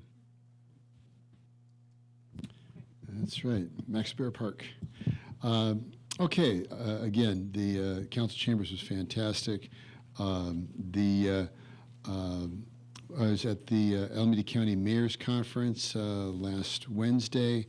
We got a presentation on Berkeley's Navigation Center for the Homeless, and also got a presentation on the countywide mattress recycling program. And so we're seeing if we can get that out at La Barbera here in Livermore. On Monday, yesterday, just seems longer, I was part of an Alameda County, it was a singular meeting. It was historic in its scope.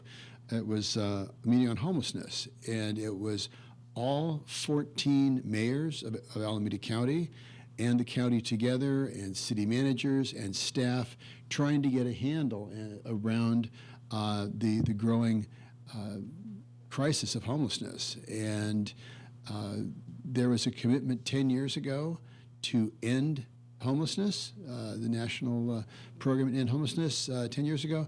And in the last 2 years, homelessness in Alameda County has increased 43%. So we're not getting a handle on this. There were some problems with the point-in-time count for the homeless in Livermore. The city created maps for the survey. When the counters arrived, the maps had been lost and nobody can find them. The City of Livermore staff and commissioners were not allowed to conduct the count in Livermore. They were moved to Dublin, so the people that did the count in Livermore had neither maps nor familiarity with the City of Livermore. So surprisingly enough, it looks like our count was undercounted. Many of our homeless are in automobiles, not RVs, and not in encampments. So I have asked Elaine de Coligny from the Everyone Home program in Alameda County to investigate what happened and get back with our staff to determine the best course of action from here, because the funding dollars that come in are based on our PIT count, the point-in-time count. And as I said, Alameda County went up 43%, and Livermore only went up 8%. The initial count actually showed that our numbers are the only numbers in the nation that actually went down. And then when they revisited the numbers, they went up 8%. But we believe it's been undercounted by about 70%. So we'll stay tuned on that.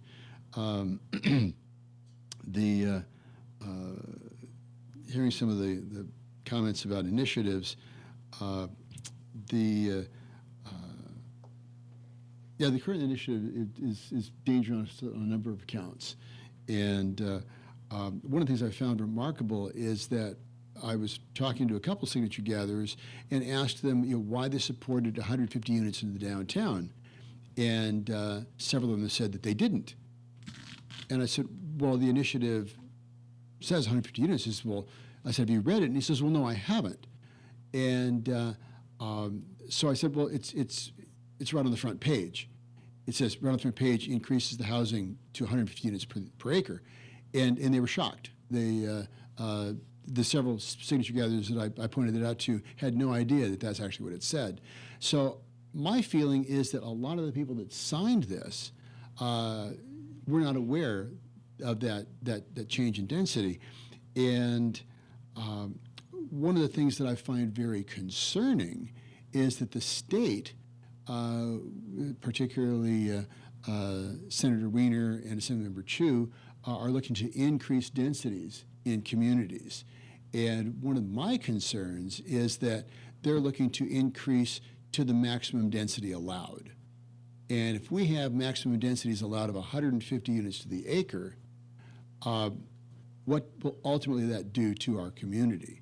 So an initiative that I'd like to toss into your committee then is to have an expressed vote on increasing densities in the downtown, because I don't think people really understood the magnitude of this. This is tripling the density of the downtown, and we had 2 council members that were taken out of office because they had proposed increasing densities in the downtown. Actually, they weren't increased densities. They were lower densities, but this whole mantra of don't Dublinize our downtown, this is a very sensitive issue to the public, and I don't want this confused in this omnibus initiative where people think that we're voting for a park and hidden in all the details is increasing density to 150 units to the acre. So if there is going to be an increase in densities in the downtown, that let's specifically have an initiative to articulate that So bringing that clearly to the public. Yeah, can I ask a question? I mean, this, you said don't Dublinize downtown, but 150 units to the acre, I just want to make sure I'm correct, is like 2 to 3 times the max density Dublin has at the BART station. That is true. So this wouldn't Dublinize downtown. It's just incredible.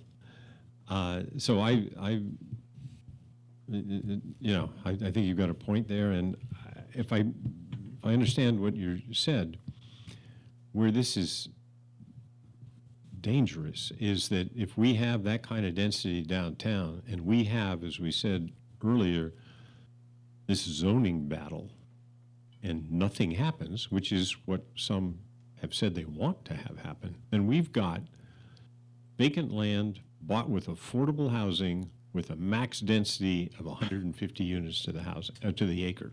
Really a dangerous situation. Well, maybe we won't get Central Park, but we will get New York densities. Okay, so once again, so July 28th, this coming Sunday, we're going to have the opening of Veterans Way downtown. And we just heard the initiative to move ahead with Veterans Park. But so downtown Veterans Way, July 28th on Sunday. The new council chambers and emergency operations center, the community open house is going to be September 7th. So I'll by all means come out for that.